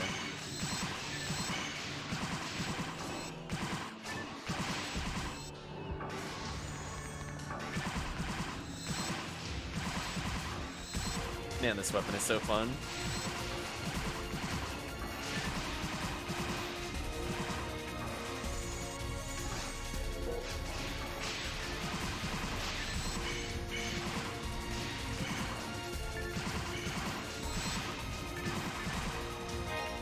Advantages of the HuCas seal. Traps, traps, traps, traps. I will say she is some of the worst stats I've ever seen. I don't know what they were thinking with her. She should have had legit like 400 plus more health and 200 plus more ATP. She is really wacky when it comes to stats. The plus and downsides is she's got the female animations, which I generally prefer over the male animations, with the exception maybe being saber animation might be better with males. She's got a pretty fun double dagger animation, but I don't use that weapon as much because it's just not safe enough on ultimate. It's really fun below that point though.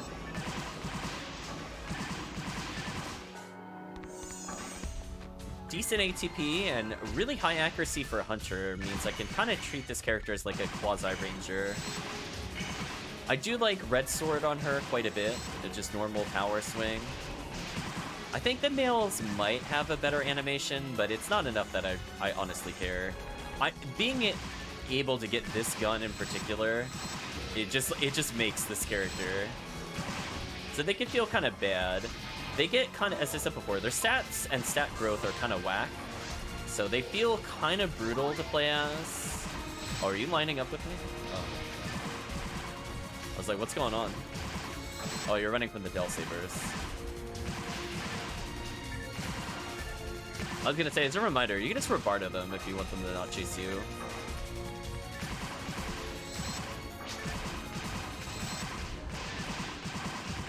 Goodbye, enemies.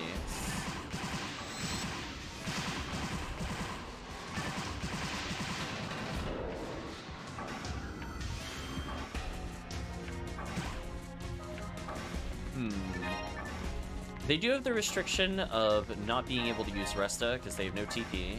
So they could be very challenging. I would say this is probably the hardest character to solo with in the game. I'm willing to state it. Like, their low health mixed with low defense, mixed with not really great ATP growth, means you really, really gotta get your stuff down when you go to play this character. Like, they are not a pick up and play kind of character at all. And I legitimately think even with prep, they are still probably the hardest character in the game to level with. I'm willing to go out and say that. I would have said normally, if we're playing or talking vanilla PSO, that would not be true. Because they would get access to the gun I'm using, which would have a ridiculously uncapped XP steal. I'll showcase it here briefly. So I'm getting 80 a shot. The cap normally would have been, I think, upwards of like 120 plus on these enemies, quote unquote. I don't think there was actually a cap. It's reduced in Ephinea, and there is a hard cap. Or more accurately, it's reduced due to the hard cap. So feel a little sad about that for sure.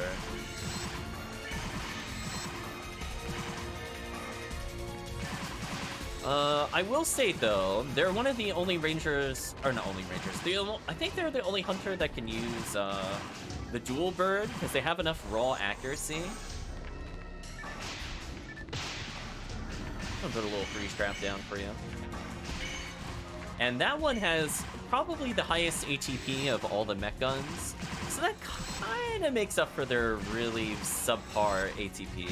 Like, honestly, I'm of the opinion that HuCas should always have more attack power than their human counterparts.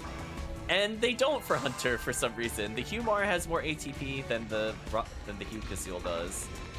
I have never understood that, and I will never ever stop talking about how dumb that is. Like, they didn't need to have, like, way more than a HuMar, but they needed more, for sure.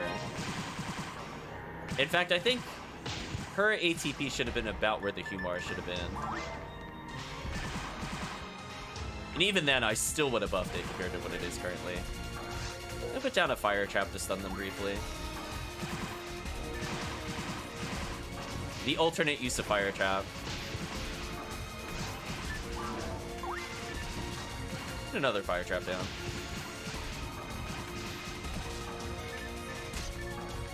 What am I? Oh, there's the claw. I didn't see the claw. I was like, what am I stuck on? I'm actually running through a lot of mates here. That's actually kind of concerning if we do have to do a hard boss later. Let's see. Where's the sorcerer? Oh, there it is. I'm gonna need Chris to maybe debuff at some point. I'm getting hit for like a bazillion damage. Never mind, I think we're good. Enemy found that's hitting me. Okay, we're good. Claw? No. Move that claw away from us. Goodbye to LD.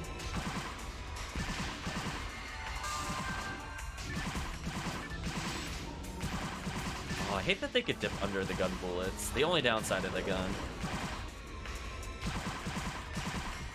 Too far for me. They're getting that crazy evasion bonus.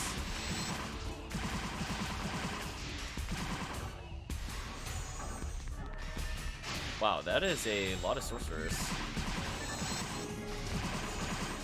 I decided just to kill this crystal. I had enough of him. I see you have Mag Blast. I'm honestly not too far behind. Uh-oh, goodbye our buffs.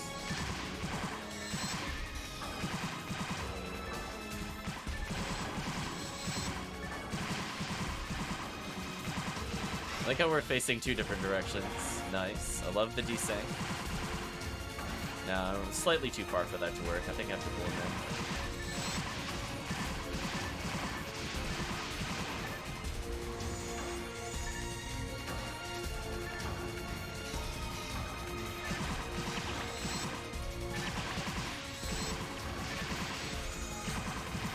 On my screen, I despawned them. Whoops. He's like, I have no more targets to kill. What do I do? Just returns to his home planet.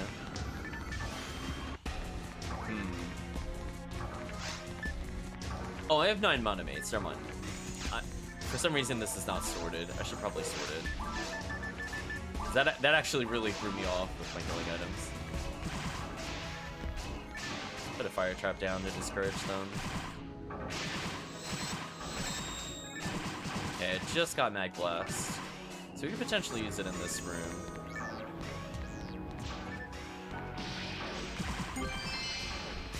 Just get Brave Man. Interesting.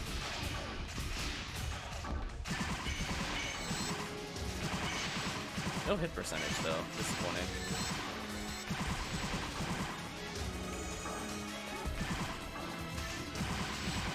Oh, I'm gonna take so much damage here. Ugh. Why did he still target me? Come on. I even took like the long way away from him. What a cheater. What a cheater, chat. That upsets me. Confuse trap, please.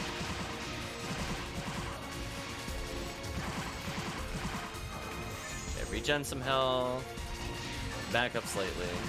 Speaking of which, oh, I should be using my red sword. Well, I'm also not getting hit in the face.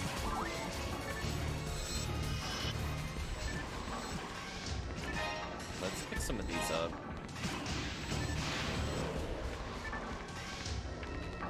Okay, let's pick up another Monome.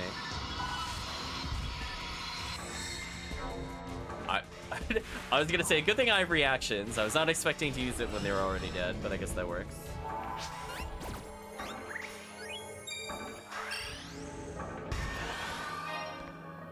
Nice reaction. Chris has trained me to react to whatever's happening on the screen, even if I'm commentating and focusing on other things.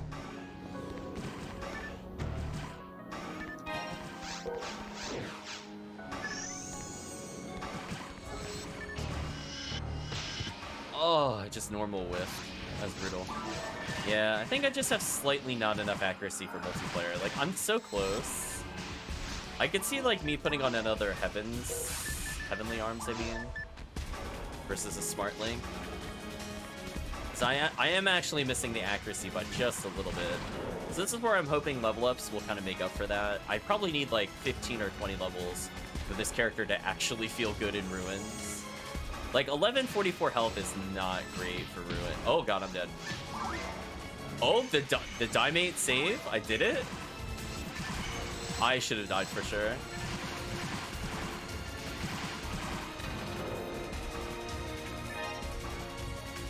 Ooh.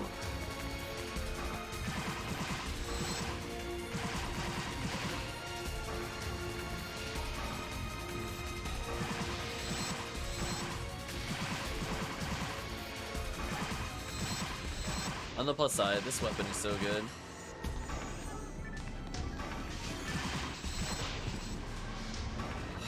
Man, every time I want to assist, I'm just getting straight bullied by them. I think my character is just not ready for Ruin still. Not multiplayer anyway. I'm just like slightly understated. Like ATP is fine. Defense is terrible. Only 407 with like subpar equipment. Just... Her base is not good for a hunter, as I said before. I'll have to check to see if any of the black pounds I picked up earlier will be worth it for her. Because that would fix it. Like, she has, like, decently high defense now, but, like, if we don't have, like, a dedicated force debuffing, it's just not enough defense. Speaking of not enough.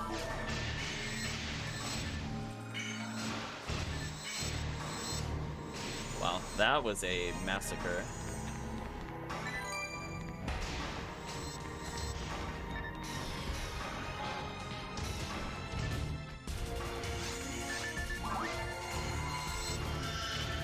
Nice, I got an actual paralysis off. Love to see it.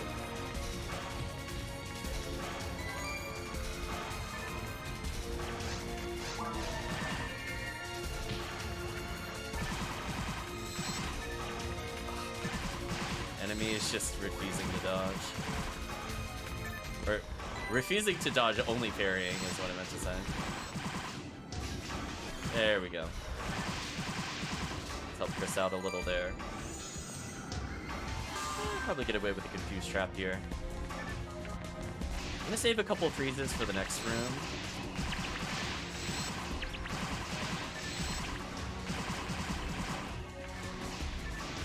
Another Dimate, nice. Love to see them. Grand Sorcerer, nice. Goodbye, Sorcerer.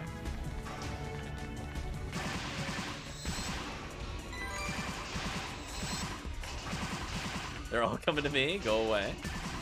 No thanks. I'm like a glass cannon. I could do the damage, but...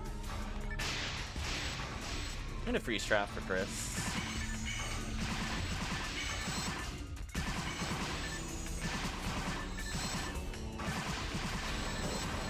Nice. It's interesting that it actually hides the item reader. I wonder if they did that on purpose. Like, I've never paid attention. Do dark rooms in the normal game actually hide from the item reader? Like, it legit hides the item reader and the monster reader stuff. Very silly. Yeah. There's not a lot of times where you're in a dark room, so it's like I've not paid attention to it before. But it is interesting that they programmed it that way either way. I imagine it was on purpose versus like an accident. That fire trap though, what a godly placement. Random Lily. Meet the rapid fire gun. GG.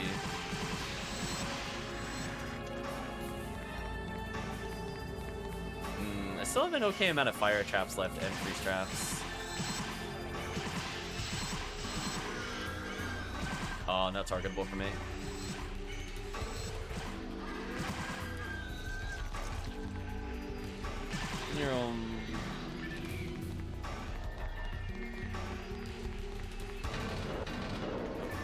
He was really thinking about that wave for some reason. Cool, I'm like a little shy ATP-wise of getting that kill.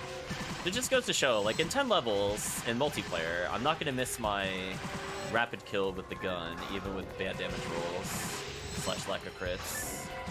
So I think at some point I'll fix this character's materials. Speaking of which, this character probably has nightmare materials on, because I remember messing up this character a while ago, and I just kind of gave up.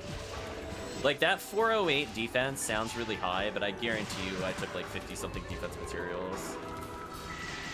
Her defense growth is atrocious. So 82 power, 46. I was close. Only a small exaggeration. Yeah, her defense is so bad, normally. Take a Dimate, though.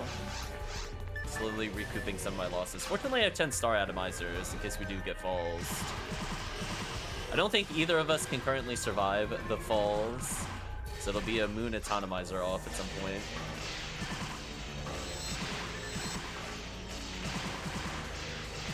That will be the only unfortunate thing, is if we get falls. What's my resistance is like, by the way? 36? That's okay. Yeah, I don't want to see falls right now when we're leveling characters.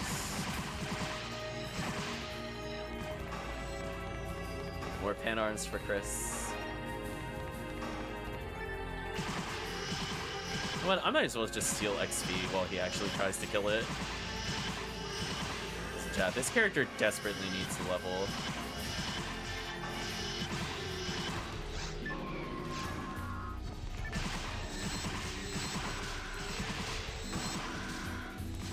I think even though XP numbers were popping up, I think my XP actually wasn't increasing due to the cap. That's so unfortunate. It's like you're farming too well. Get punished, apparently. Oh, that only killed with 279 for some reason, sure. Okay, I'm gonna dodge the other Lily. Chris has the other Lily, nice. I'll put a ye old fire trap down to reset them.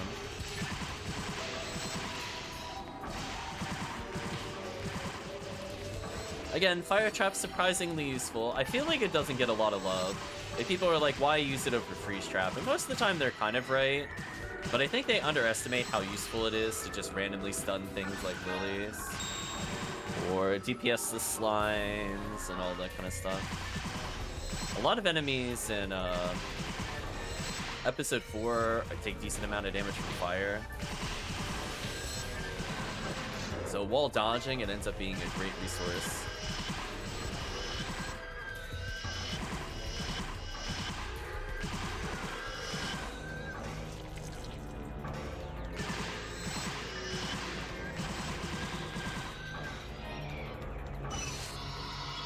I don't have it yet. What are you using on that requires the control button? I'm getting trolled. I don't ever use my control button when I play Ranger. Oh, that's right. That makes sense. Yeah, I use my keyboard buttons for that. slash the reprogram controller to handle that. Joy key is so fun, chat. I just hold a button down and suddenly I have access to the numpad buttons. It feels so good while playing. Yeah, I like this character just because she's kind of like a challenge. But yeah, not a character for everybody, unfortunately. If they had not messed up her stats, it would be like an easy recommend with Last Swan. Like, if she had 200 more ATP, she would have been like the best Last Swan user slash Dual Bird user. And both of those are very respectable weapons. But no, just a little too short.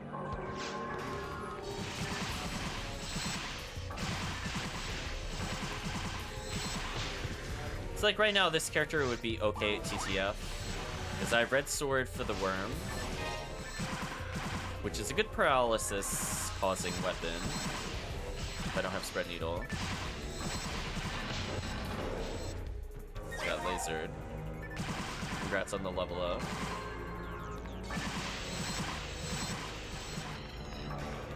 Speaking of Fire Trap being useful, save me Fire Trap.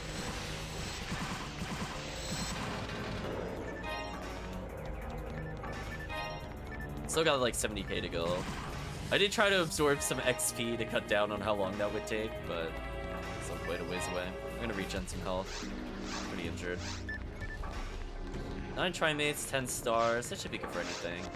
Again, if it's Worm Boss, I got the sword. If it's anything else, I could do Vivienne potentially for the Mines Boss, second phase. Or Gun. I mean, Gun's pretty good.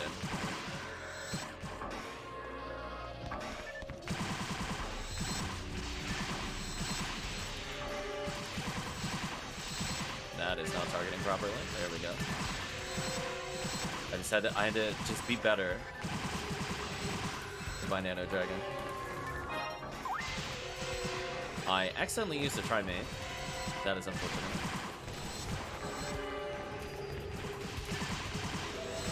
I used my shortcut button by accident while trying to set a trap.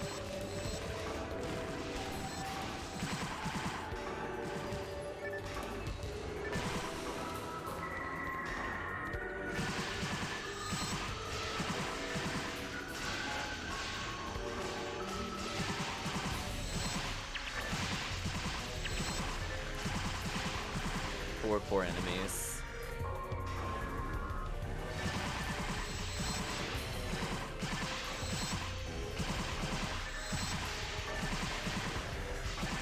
Nice and steady fire from my favorite gun in the game.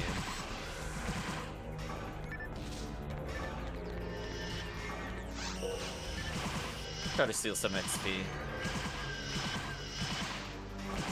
Oh, you actually have to deal damage to get XP. Interesting. Forgot that mechanic. So not quite free XP steal.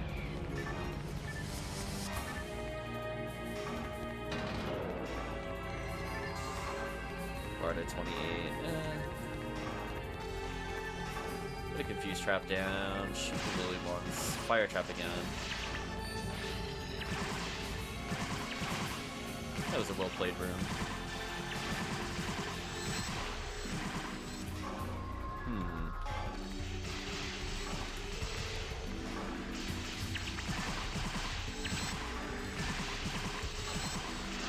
Shabby at all. Double Lily. Put a fire trap down just in case. Stall the things that are near me.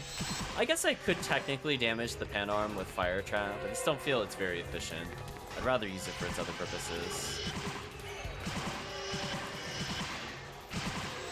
Anyway, I'm leeching away a little more XP. There we go. I helped Chris get the kill that time. As opposed to just stealing all the XP. Ooh, didn't get all the slimes killed in a trap. Interesting. If I'm really quick, I think I can shoot the trap the moment it's spawned. Let me try this again. Oh, too slow. Like, when it dips low on the ground, I think I can immediately shoot it. It's just awkward with this character sometimes. Guess I'll confuse them. While it's confused, it can't unmerge, to my knowledge.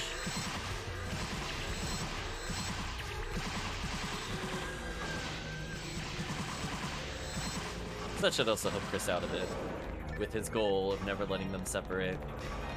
He's like, never. Let's take those monomates. Not too crazy there. I guess I'll just use my Mag Blast. I need to rebuild it at some point. Ugh, I don't feel like holding on to it when I could be building meter.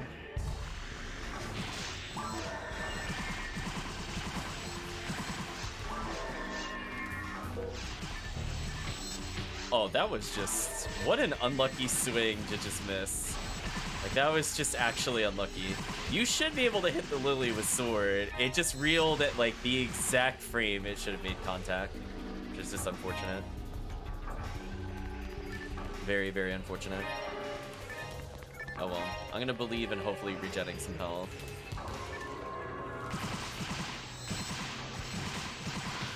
Oh, there's something spawned behind me.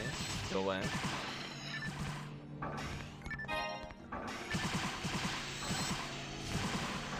Regen a little more health. Kill the Lily. Fire trap the slime. Watch the slime get split. HuCas still can survive things the HuCas can't.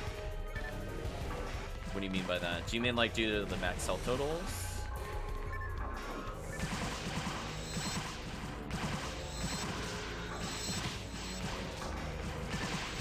Because she doesn't have more health than he does, that's why I'm confused. Unless you mean because he has too much health, he dies instantly. Which we all know about that. Well, welcome to episode 4, where you have 1600 health, you just perish. Suddenly that boss becomes unwinnable for no reason. All that PSO problems. Because she has absolutely terrible defense. And her evasion is useless as a stat in PSO. I don't appreciate it at all whenever I get it. So Blackhound Crisis and those things that reduce it are really not a penalty.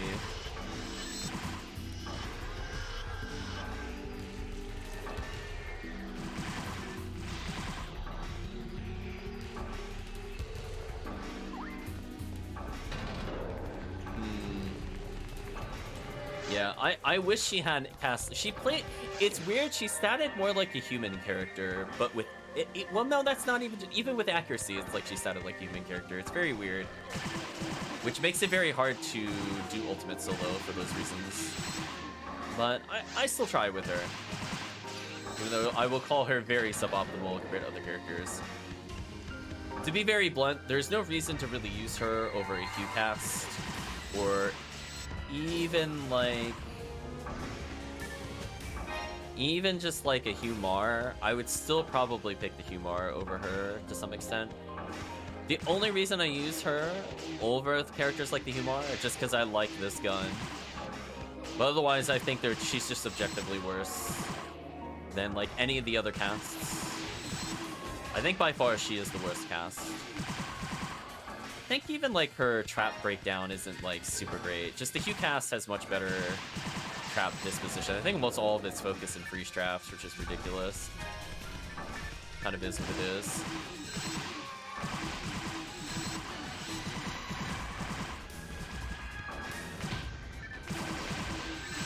Yeah, if it comes down to the HuCas specifically is the comparison.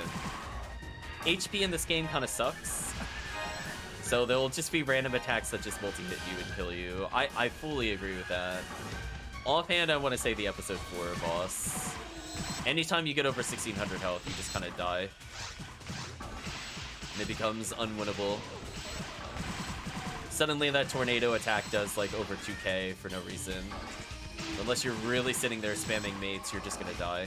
Meanwhile, you play with like a 1400 force and you're like, oh, this is like the easiest boss in the world. It knocks me down. Does whatever it wants. Yeah, Chris got that way with the RaCas. That's why he doesn't play RaCas that much in episode 4. He literally hit the health total where it just becomes unplayable. Which is weird. Like, again, there's just so many weird choices with the game.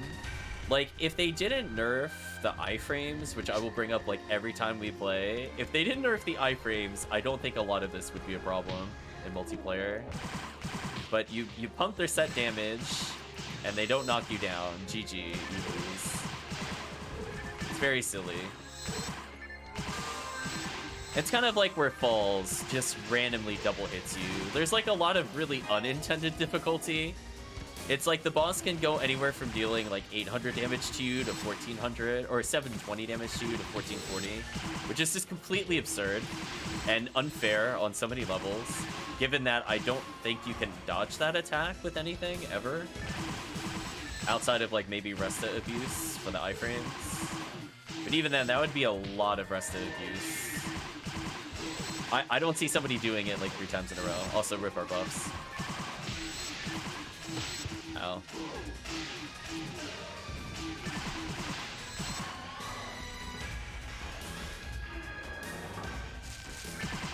You know what this character should have? I should prefer, specifically for Falls too, I should get like a Drain Ray Gun. That would have been useful for the Falls fight. I am really not hoping for Falls though. I might even just give up if it's for the Cole. Even for Cole, I'll give up with this team. None of us have enough raw health to survive the double hit from Falls, and our resistances are like okay at best. It's very likely Chris will just get one shot randomly and die, even with the extra health. The ice resist is no joke.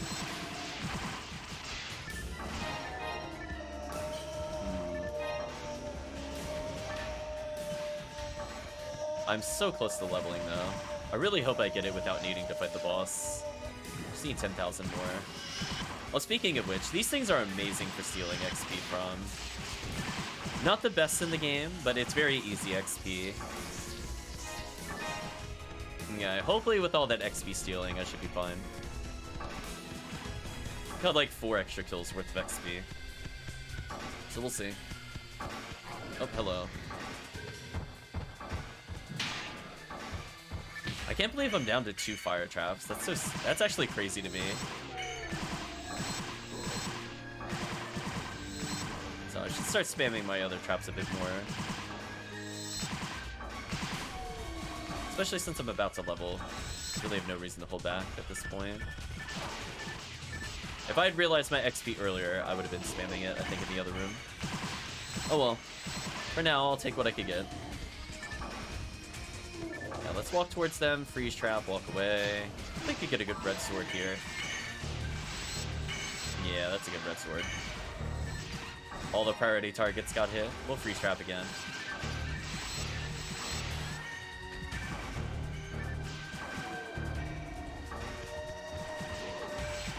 And another one.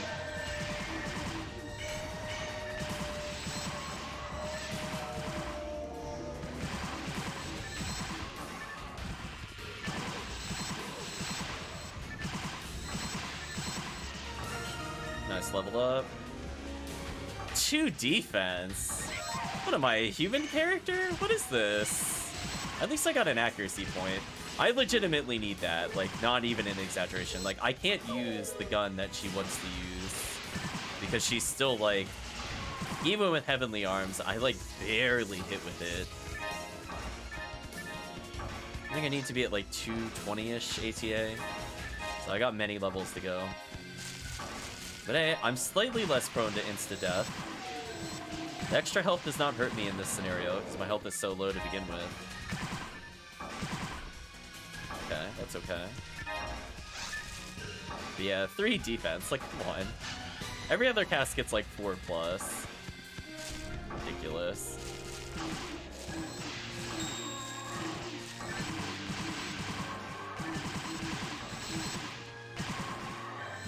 Extra ATP is okay. 12-18. I'm like barely above where the rocket seal is. But again, like, consider it this. I don't have Spread Needle or Frozen Shooter, so it's a lot harder to be safe with this character compared to the Rocket Seal. So So I really gotta have some amazing bonuses. Speaking of amazing bonuses, Shifter time. Uh-oh. Rip Shifter.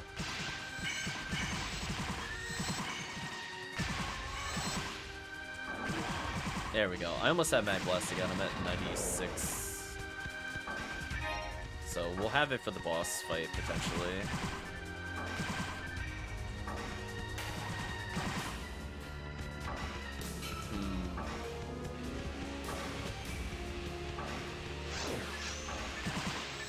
Just in case, I'll still put this gun back in my share bank. I forget if my HuNew has one. She might, by default, have the last one. Because there's certain characters where I'm like, the character is not playable without it. Whereas I might have been playing with Heavenly Arms plus Dual Bird on this character. Like, I technically don't need the gun I'm using, because I have a different version of it. We're the same thing. The female-only weapon doing massive damage to bosses. But I definitely prefer this weapon in general. Just love that accuracy. Alright, let's Mag Blast.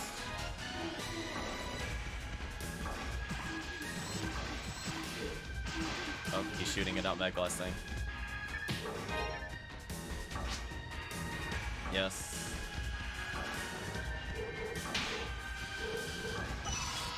There we go. I'm like, ah!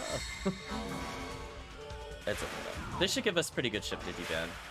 I'm hoping for probably Worm Boss over Dragon. Probably Worm, Dragon, Mines, Falls in that order. And we might skip Falls if it's Falls.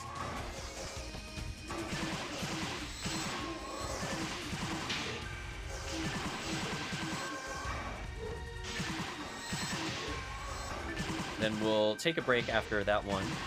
We'll even pause the video. We'll just be like all TTF runs for the remaining characters. At least up until Humar, but we'll see. We'll see how far we get today.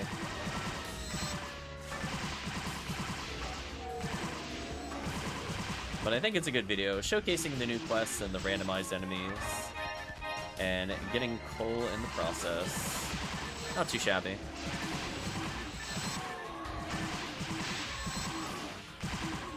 Gosh, this gun is so fun.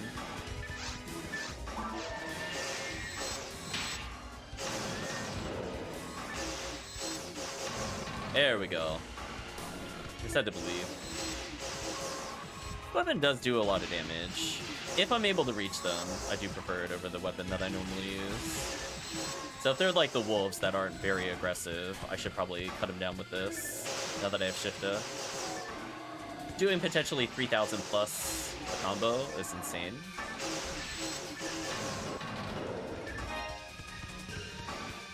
So it's a fun weapon. I will say she's got a decent animation for it. Alright, moment of truth. How horrible is the boss that we're about to fight? Yeah, just... Mind boss would be unfortunate, but doable. Then select the option. Just don't be falls. Really? Okay, well...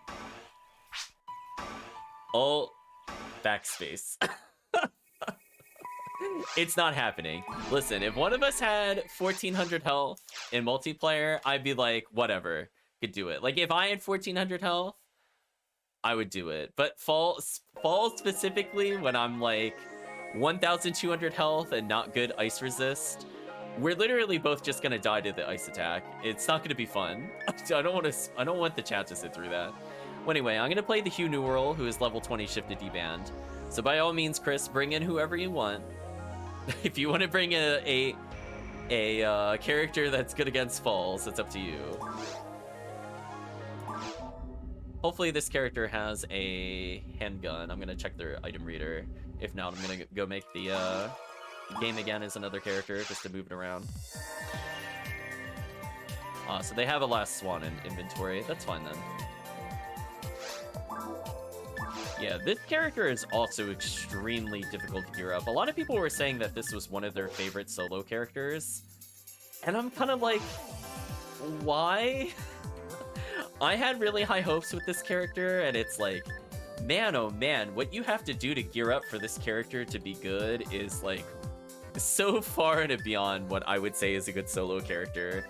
Like, I got Blue Adoshi, which gives me, I believe, Heavenly Battle equivalency for free.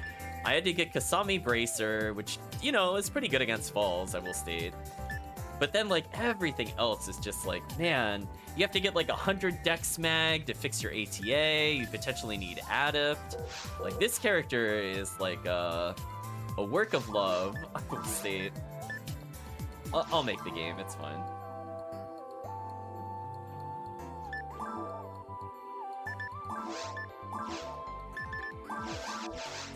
But yeah, just another character really hampered by very bad base growths, but like decently good caps.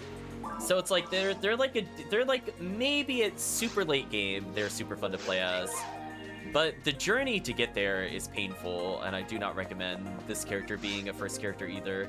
I really feel like Ranger, like either HuCas, Rawcast / Rawcasil, or maybe. I think if I didn't mention RaMar would be my only recommendations for a brand new character with no items. Otherwise, it's kind of a tough sell. A little bit of a tough sell. Like, this character can get shifted D-band 20, and it's got debuffs, so you know they could go to ultimate decently far. But that journey of having that really bad ATA, like even right now I only have 186, and my cap is much higher than this. I am convinced. I'm convinced it's much higher. I want to say it's like 200 something. And she just levels so poorly that you have to basically bring the equivalency of like an Adept / a Dex Mag just to make up for how bad your ATA is. And not having ATA as a hunter is awful. Yeah, we're gonna do Snafu, but it could falls us. I mean, if you want to swap characters. I don't think I started the quest yet. It's up to you. I'm just saying you will potentially get falls. Once I go to forces, it's all TTF for sure. So I'm gonna bring this with me and a Cure Paralysis. Cure Shock is more because I was doing Forest.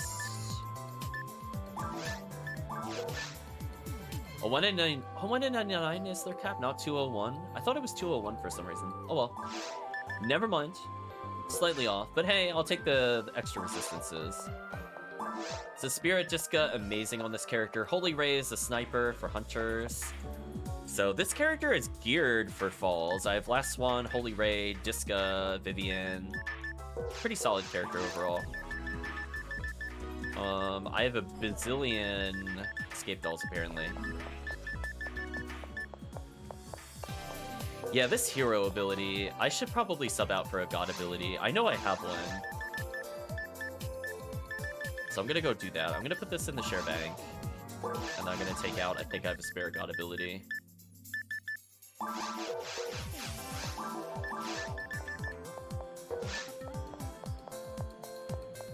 How badly do I want Heavenly Body over God Ability? I think I want God Ability more. So I lose defense, but I get more power and better luck. I think I'll take that. Oh, oops, I did start the quest. My bad. Oh, it's so autopilot, I didn't even register. Anyway, it should be good enough for buffing. But if you do want to swap characters, Chris, just let me know.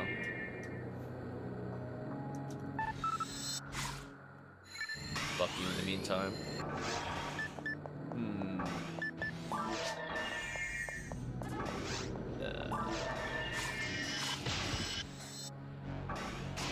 That feeling when you look at your accuracy and feel very sad. Now that they're paralyzed, do some big damage.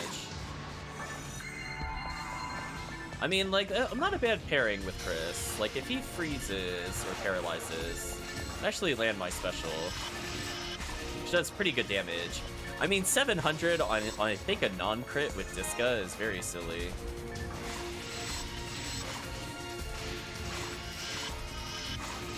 It's more like 500 without crit, never mind.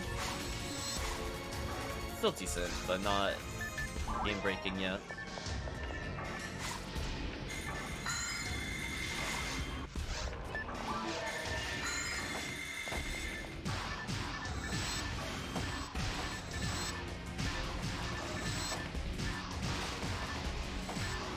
The gun I have can cause paralysis, which is nice. So I can help Chris out, for example, with just random special attacks on the enemies that don't have great status resistances. So I do like Holy Ray. I feel like I underuse it. That whiff, multiplayer evasion. I mean, I do enough damage to insta-kill them. But accuracy's still a problem even at max. Unfortunate.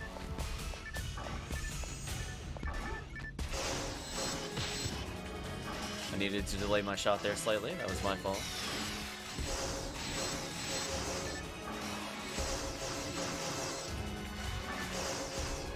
I'll heal up.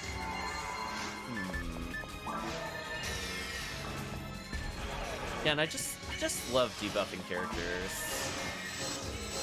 So, like, I want to like this character more. I would say from, like, the standpoint of usefulness, this character is probably my favorite character to use to unlock things like the Limiter into Adept, or, like, the Masamune, for example, at the same time. Masamune slash the Lambda Argent, or not Masamune, Lambda Argent slash Excalibur, can be done with other forces, and once you have a high-level force, there's no reason not to do that. But for things like the Swordsman lore that can only be worn by hunters, I prefer this class in particular, and I could do that while doing limiters at the same time and things like that. So this character just has like a autopilot Gafoe, and that's all you really need.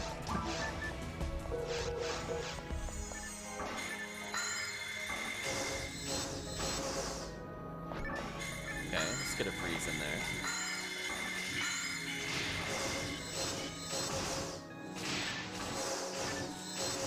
Nice kill.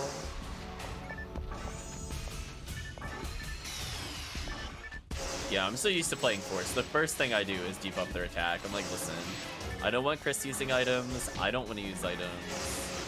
Like, no. I'm full support character right now. While still doing okay damage. Also, why did that hit me for so much? Jeez. No wonder why I was using Heavenly Battle, or Body, I mean. Oh well. Mind material. Interesting. Get a freeze down.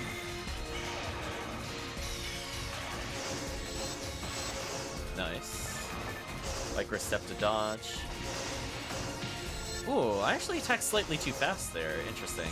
I was trying to see if I could stun lock with the saber, which I think I can, but I gotta time it differently.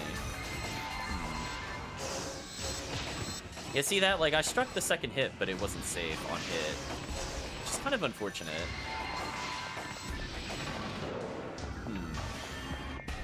Today we learned.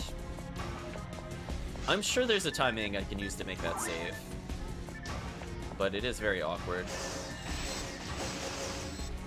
Ooh, not enough damage to kill. If only this character had like another 60 ATP. Also game, please.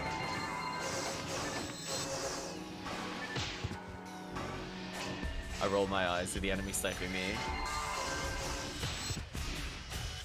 Oh, just want to get a kill. Switching to...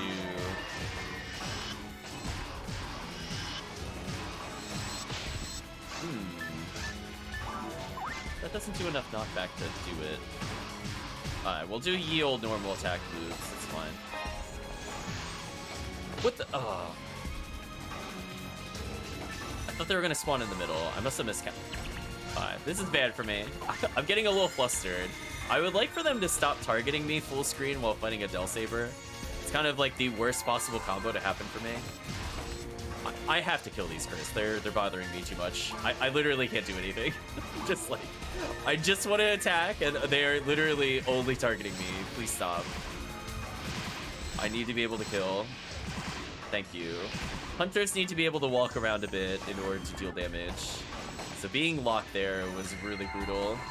Especially with Del Saber, which requires you to walk backwards and or Rabarda in order to get the stun lock going. So to be like that locked down by the Indie Belra was just obnoxious. Why are they only targeting me? Stop it. One day they'll look past me and target another player.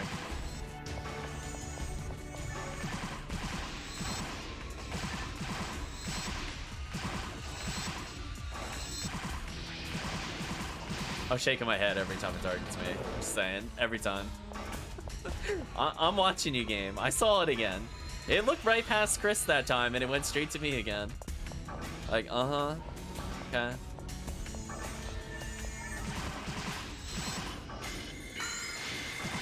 Oh, what a freeze.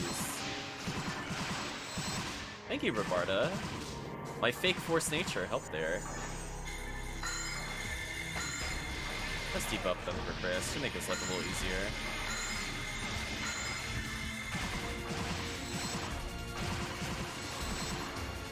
Nice fun material.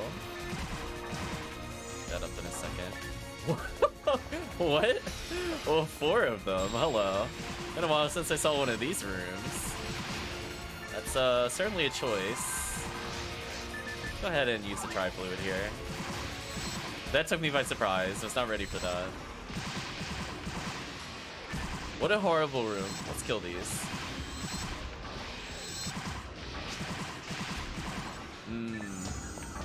Like, the game knows what would lock me down. Like, not 5 Del Savers, just oops all Belra. Like, no thanks.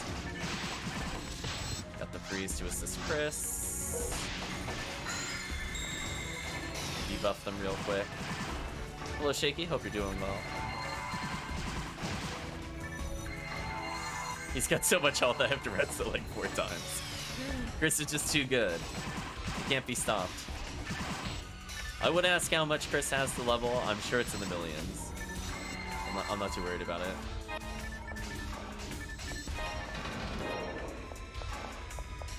Almost 246 hours in Valhalla. I think we're on like 200 plus on most of the forces in PSO. The difference being is I take long breaks with the game. If you did that in one sitting since you started, like equivalency thereof every stream, that is a lot of hours though. A sorcerer, really? Okay. Did you really hard knock down me? Oh, I got so unlucky. I can't believe it. He crit me to knock me down. What a jerk. Anyway, killed him. Alright, taking a break is good.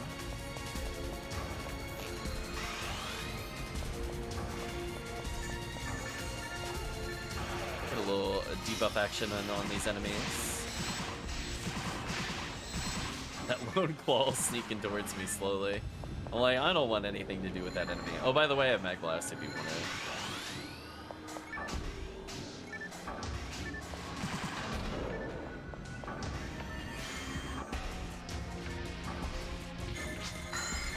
Yeah, we can use. Kill the Del Saber first, though.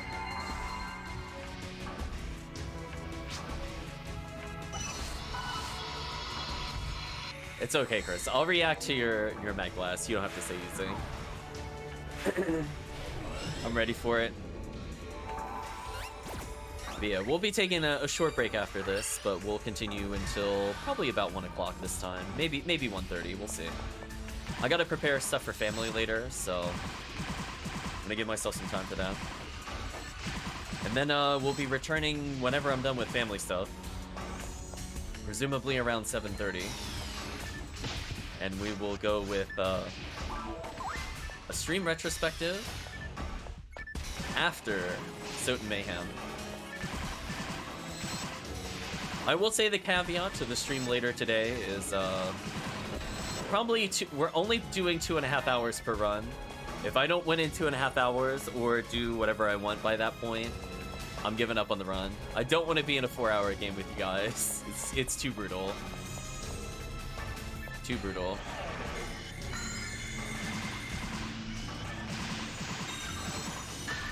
Ow.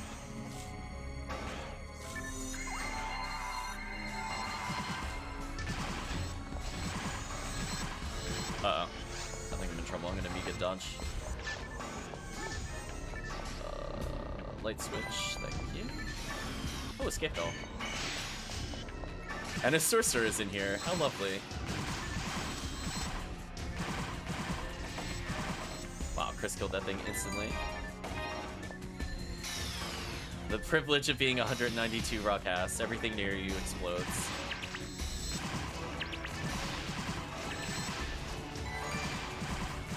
Jellin 21. Oof. Got a freeze in there for Chris. The enemy rudely blocked the switch.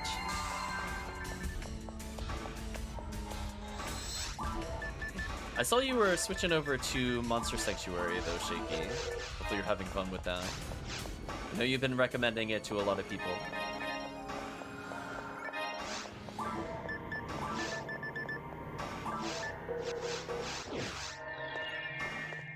It's probably your game of the year. It's pretty high praise.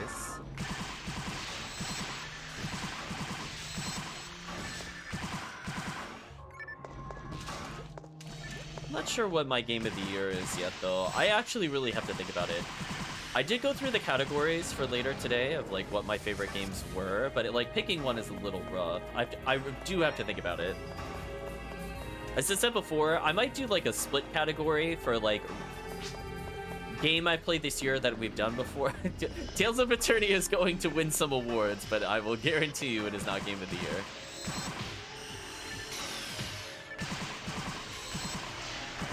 I think it's not even gonna win worst game of the year. Surprisingly.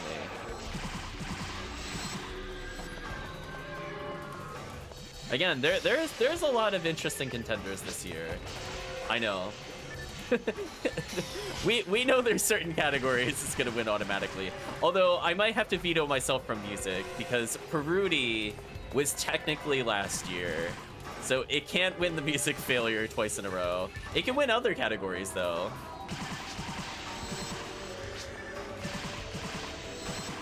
Otherwise, you know, I just like we would probably burn in people's monitors TOE.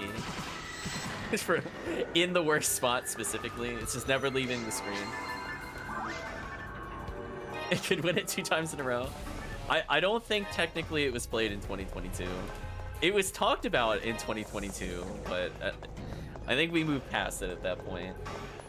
I think so. I don't think we got to the ridiculous pirate scene. I think that was in 2022. The one that full tilted me. Uh-oh. My buttons are not the same as my other characters. I need to fix that immediately. I went to Razond and realized I don't have Razond. What it's my Gazon button.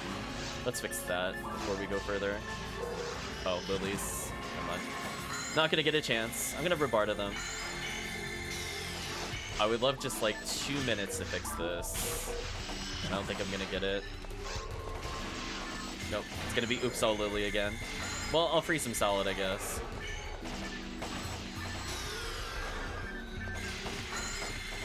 Wow, that Lily exploded. It's customized. This needs to be this one. There we go. I mean, Gazond is useful, don't get me wrong, but it's like... Oh, you know what I need? Instead of a... Wait. That's a thing? Oh my gosh, chat, I'm so slow. I never knew this was a thing. Wait, you could do this? Huh. I didn't realize when you hold the control button down, it changes your numpads. You could do that? Why can you do that? But why does that only work for some of them? Hold on, I'm actually confused.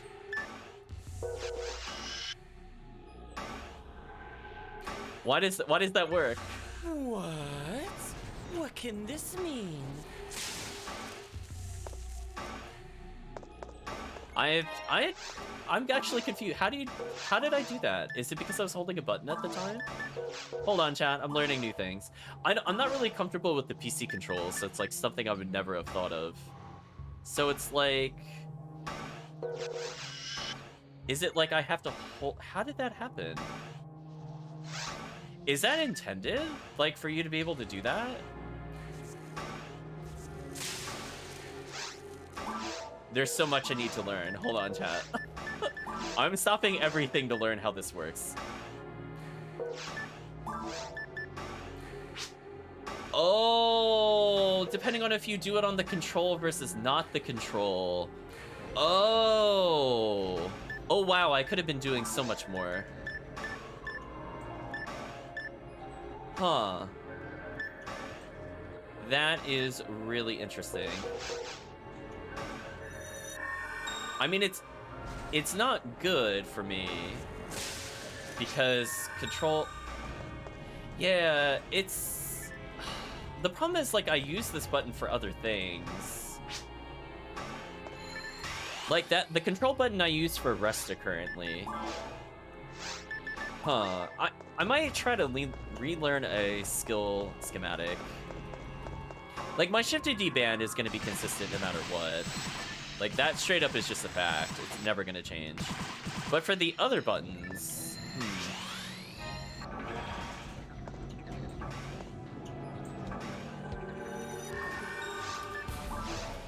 I just want to see one thing before we go further.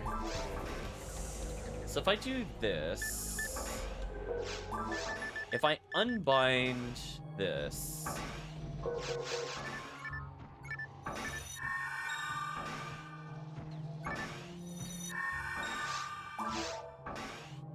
Interesting.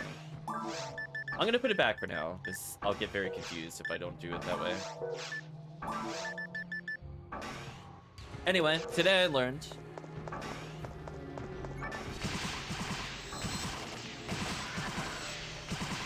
I will find that more useful for, probably putting things like Gazand on there. Like, I don't realistically have a reason to assign that many spells. Like, I'm kind of fine with my basics here. But it does help, for example, if I want access to Megid or, like, Gazand. Where, like, I will situationally need them when I have Mag Blast, for example. So if I want to get my Rabarda, or I already have Rabarda. If I want to get my Gazand in, for example, for certain bosses, it's actually kind of useful.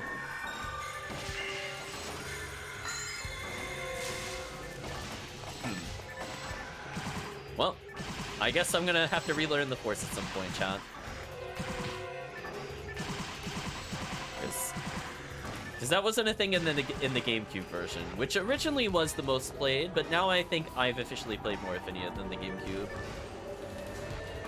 I think at this point. Oh well.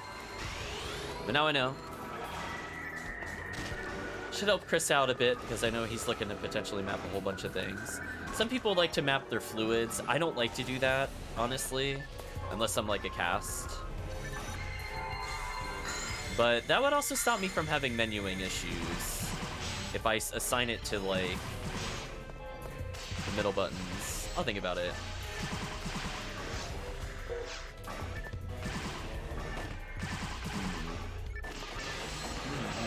Chat. Lots to think about now in the new year.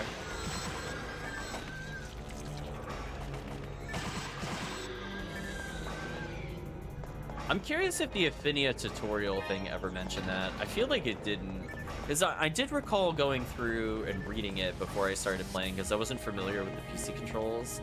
But I don't remember that being explicitly a thing. I feel like that's something players should probably know.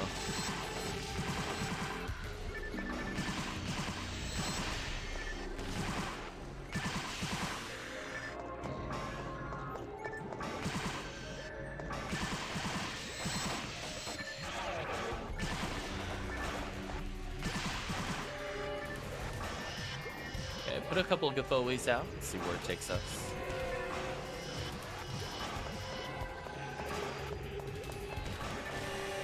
So I think what we'll do, we'll end with the forces today, because as I said before, I have a lot to do, I think, to prep for New Year's. I kind of forgot what day it was. I kind of thought New Year's was tomorrow, which, I mean, like, technically it is. But, like, the prep for it is tonight. I don't know why I thought Sunday into Monday was the beginning of the new year. So I gotta touch up the music playlist a little for later.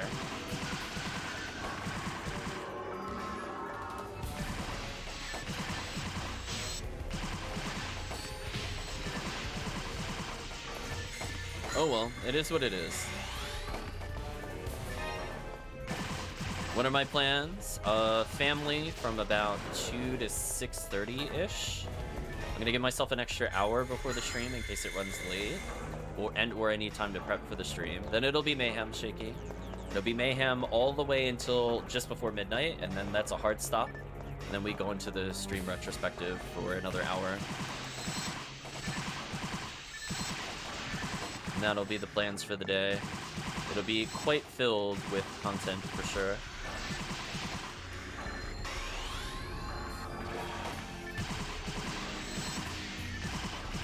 We'll talk about all the games that we're planning to play outside of PSO, which we will definitely play every event if possible. Maybe not like a ton of times, but just enough.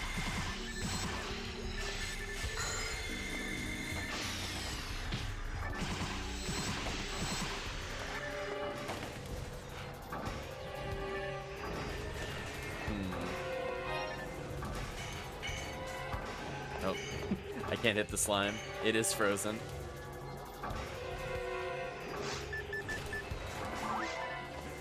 Are you out of fire traps or something? Rip slime.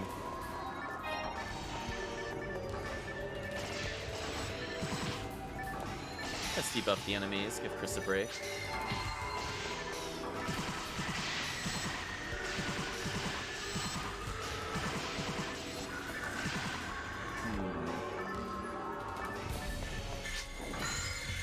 Got 9 left. It's a pretty good amount. I'll be fake forcing there. Froze the enemies, stun locked a few. Killed the Lily. The only goals in life. Maybe we'll get an Uber rare today, chat. We are playing Blue ID. You never know, we could randomly fight a Hildator. And then we could potentially get a Heaven Punisher, question mark.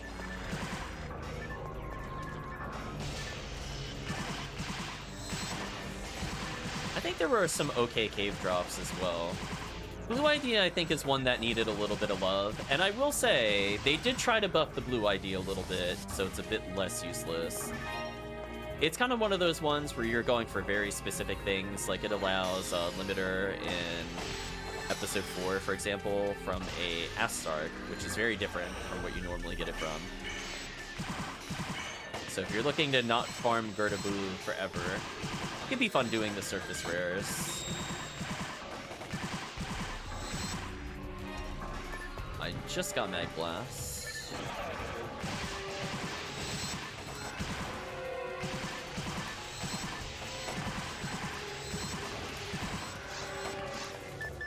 Let Chris deal with it.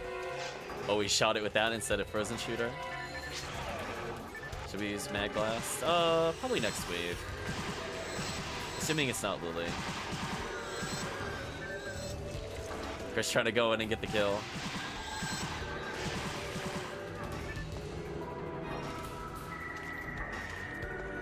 Assuming there is another wave. Hi. No Lily. I'm gonna use. Whenever Chris is ready.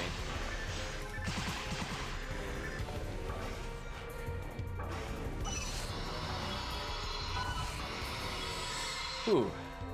There we go. It was a little scary with the Gapoe timing. Still got it. Now you're all buffed up for the pan arms. Your mortal nemesis.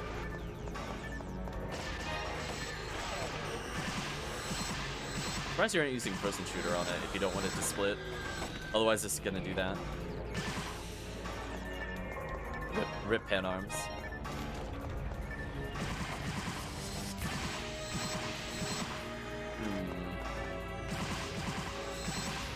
Oh, that's pretty good damage.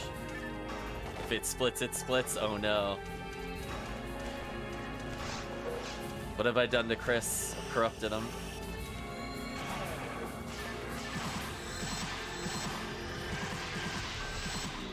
Ultra dead. Nice, so we only got Forest left. And I'm not super close to leveling, but this does help. Every MST point makes unlocking the Excalibur faster, since I only Gafoe. Me and my fake force ways.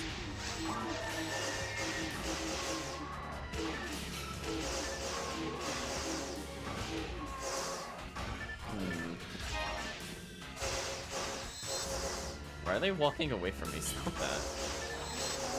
Stop that. Why are they... Stop that. Come over here. Stop going past the laser barrier, you cheaters. Okay, Chris is gonna hit that.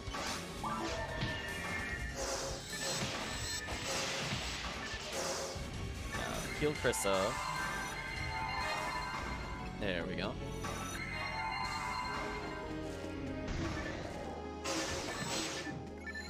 I was gonna say, there's no way they were gonna let me finish that combo. Speaking of not finish the combo, let us switch from Cure Paralysis to Cure Shock. That way I don't have to worry about that nonsense ever again.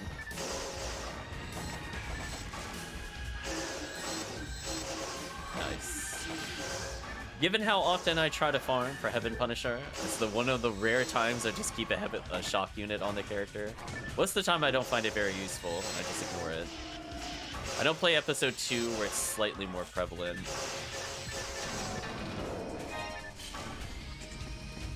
Otherwise, it's really only if you're fighting the Hill Elves will you get shocked. I guess technically the Mines boss does, but I'd rather just carry 10 Soul Atomizers than a Cure Shock.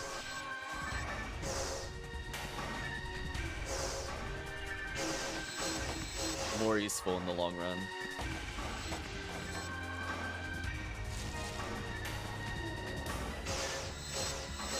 There we go. Enjoying some big damage there. Nice.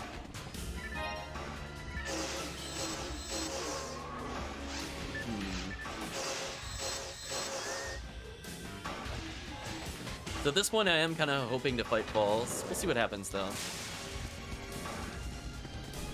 It's all up to the game's RNG. Gotta believe in the RNG gods, I guess. Pull through for us.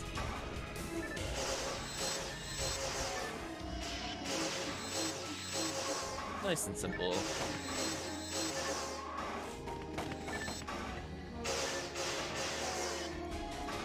I know.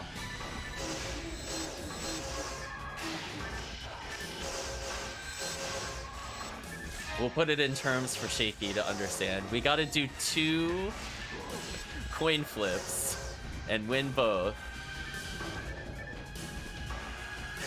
So 2 karma coins. If I win 2 karma coin flips, then I get the boss that I want. We'll see though.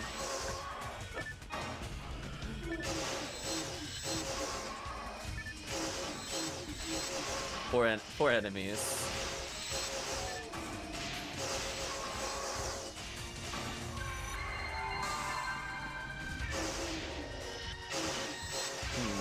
Not too shabby. See, that shock normally would have put me in the shock status, but nope. Or my Cure Shock. Don't care about that attack at all anymore. What a great feeling to just ignore whatever the enemy is doing. It's a sign that you're doing well in the game. Also, how was it not targetable that whole time? That's actually crazy.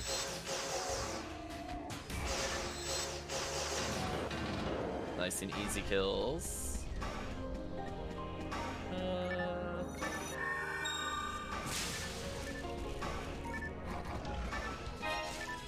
I mean, I guess I could move the anti button for that. I'm just thinking about it. I need anti on demand. I don't want a menu for it, because the more time I'm stuck in that menu, the less I'm using to get rid of the status ailment. I could probably teach myself to use another button in that scenario. Oh, then I can make Resta and anti on the same button. Actually, that would be convenient for me. Oh, okay. I think I'm learning. I think I'm figuring out what I need, chat. So if I have Resta and anti on the same button on my controller, then all my healing is there, and I just dedicate one. Then that would free up... I just don't ever put a spell on my right button, but I would get use of every other slot. Okay, I think that'll work for me. 2 Tri-Mates. I gotta drop them for Chris. I'm assuming he needs them.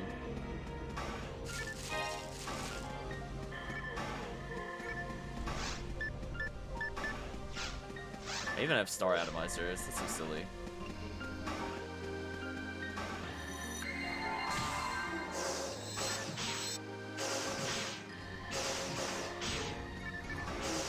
Is my defense really that high that they can't hurt me?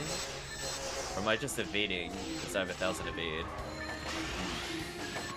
Also, I don't know why I tried shifting you there. It was just a misinput. But goodbye, wolves.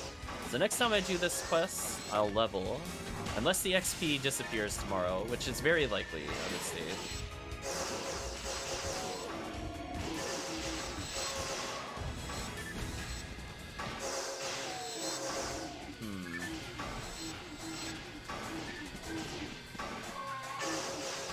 Gazan 15. I don't think I'm looking for Gazan. I think I'm looking for Foe. I mean, I could still pick it up, I guess, in theory. Caliber 8, sure, we'll get rid of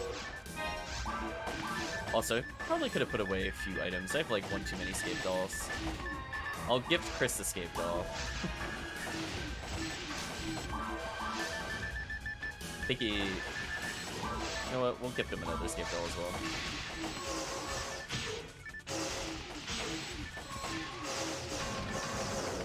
Oh, weird, it doesn't show up on my item viewer, but it did drop. Weird. Never seen that before. Got no room to pick it up? Oh. Well, what do I want to get rid of then? I guess I'll give the music disc to Crit. Well, no, he doesn't have room. Tough call. I guess I just give up the Scape Dolls. I'll bring one with me for now.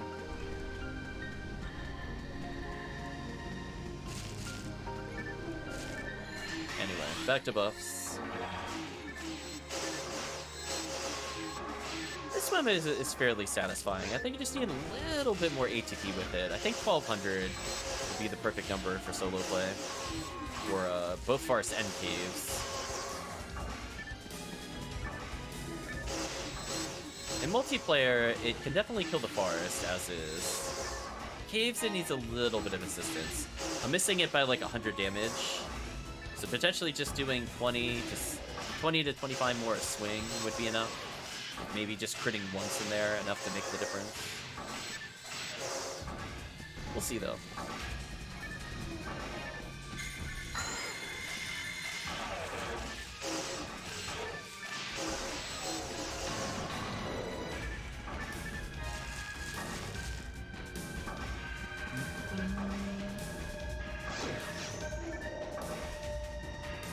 Other scenarios I would use this character over other characters outside of grinding some items.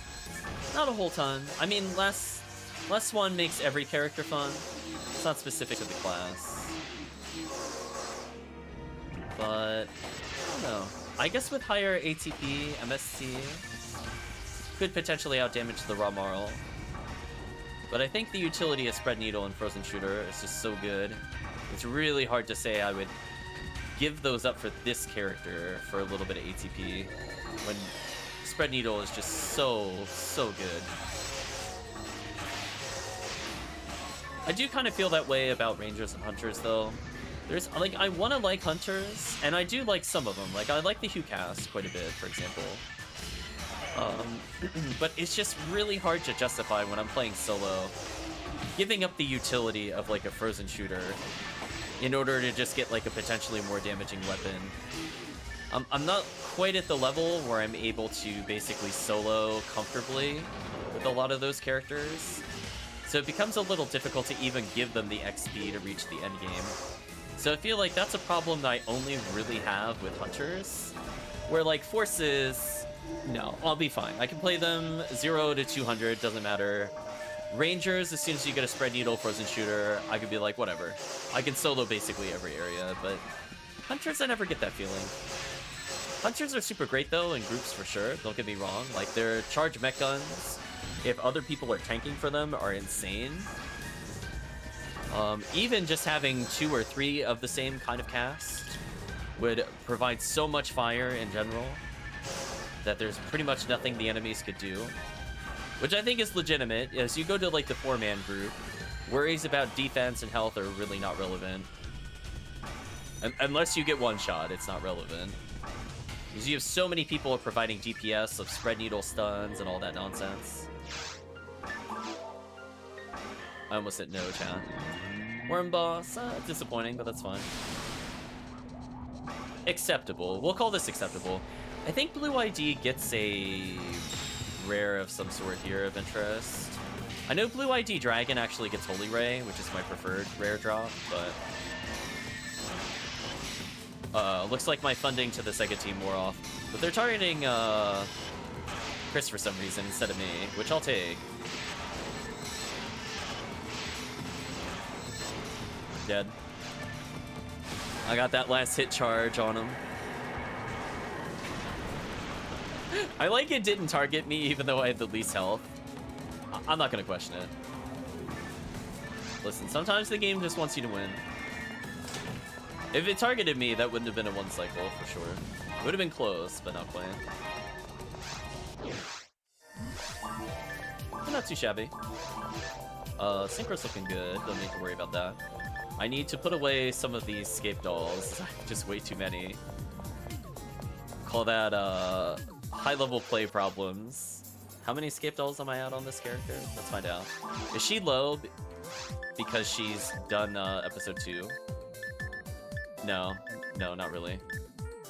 Well, there's the... Oh, I do have... Oh, I just need one more limiter. We were talking about this before. I don't like to unlock things unless all my slots are available, so I will take that or like a swordsman lore.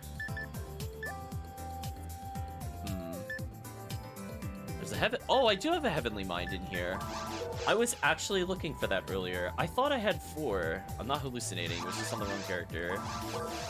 That's actually big for me. Potentially that means having 180 extra MST, which would be the equivalent of having like 60 levels plus higher on certain characters in order to learn new tech. So that is actually super useful to know where that is. What is going on with my menuing? There we go. So Smart Link God Battles. I should really just give away the God Battles. Like Heavenly Battles are so easy for me to get. There's the Excalibur I have to unlock. That'll have 25 native. So like I'm just like one item shy of being motivated to go do it. I just can't get it. It's so brutal, Chad. Yeah, here's some of the charged Vulcans Chris helped me get.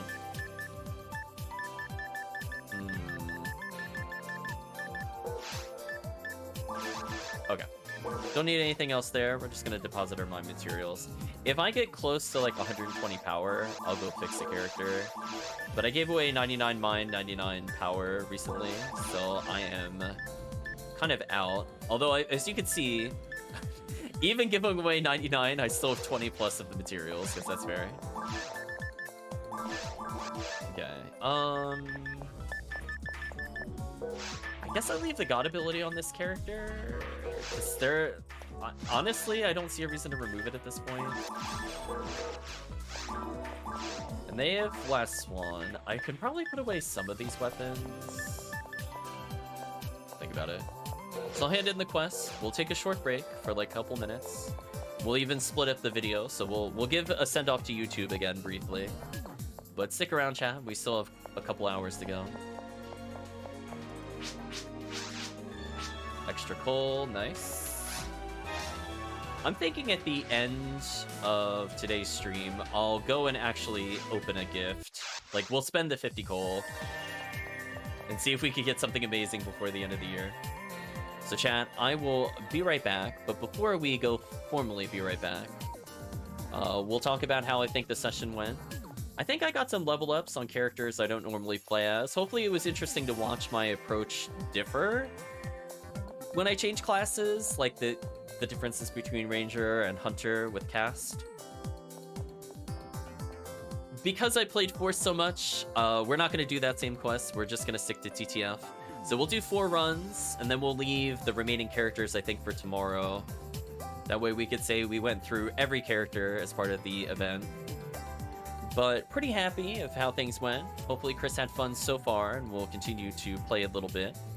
But for now, I will be right back. But to YouTube, if you got to this point in the video / the VOD, I'd just like to thank you for watching and hope to see you again next time.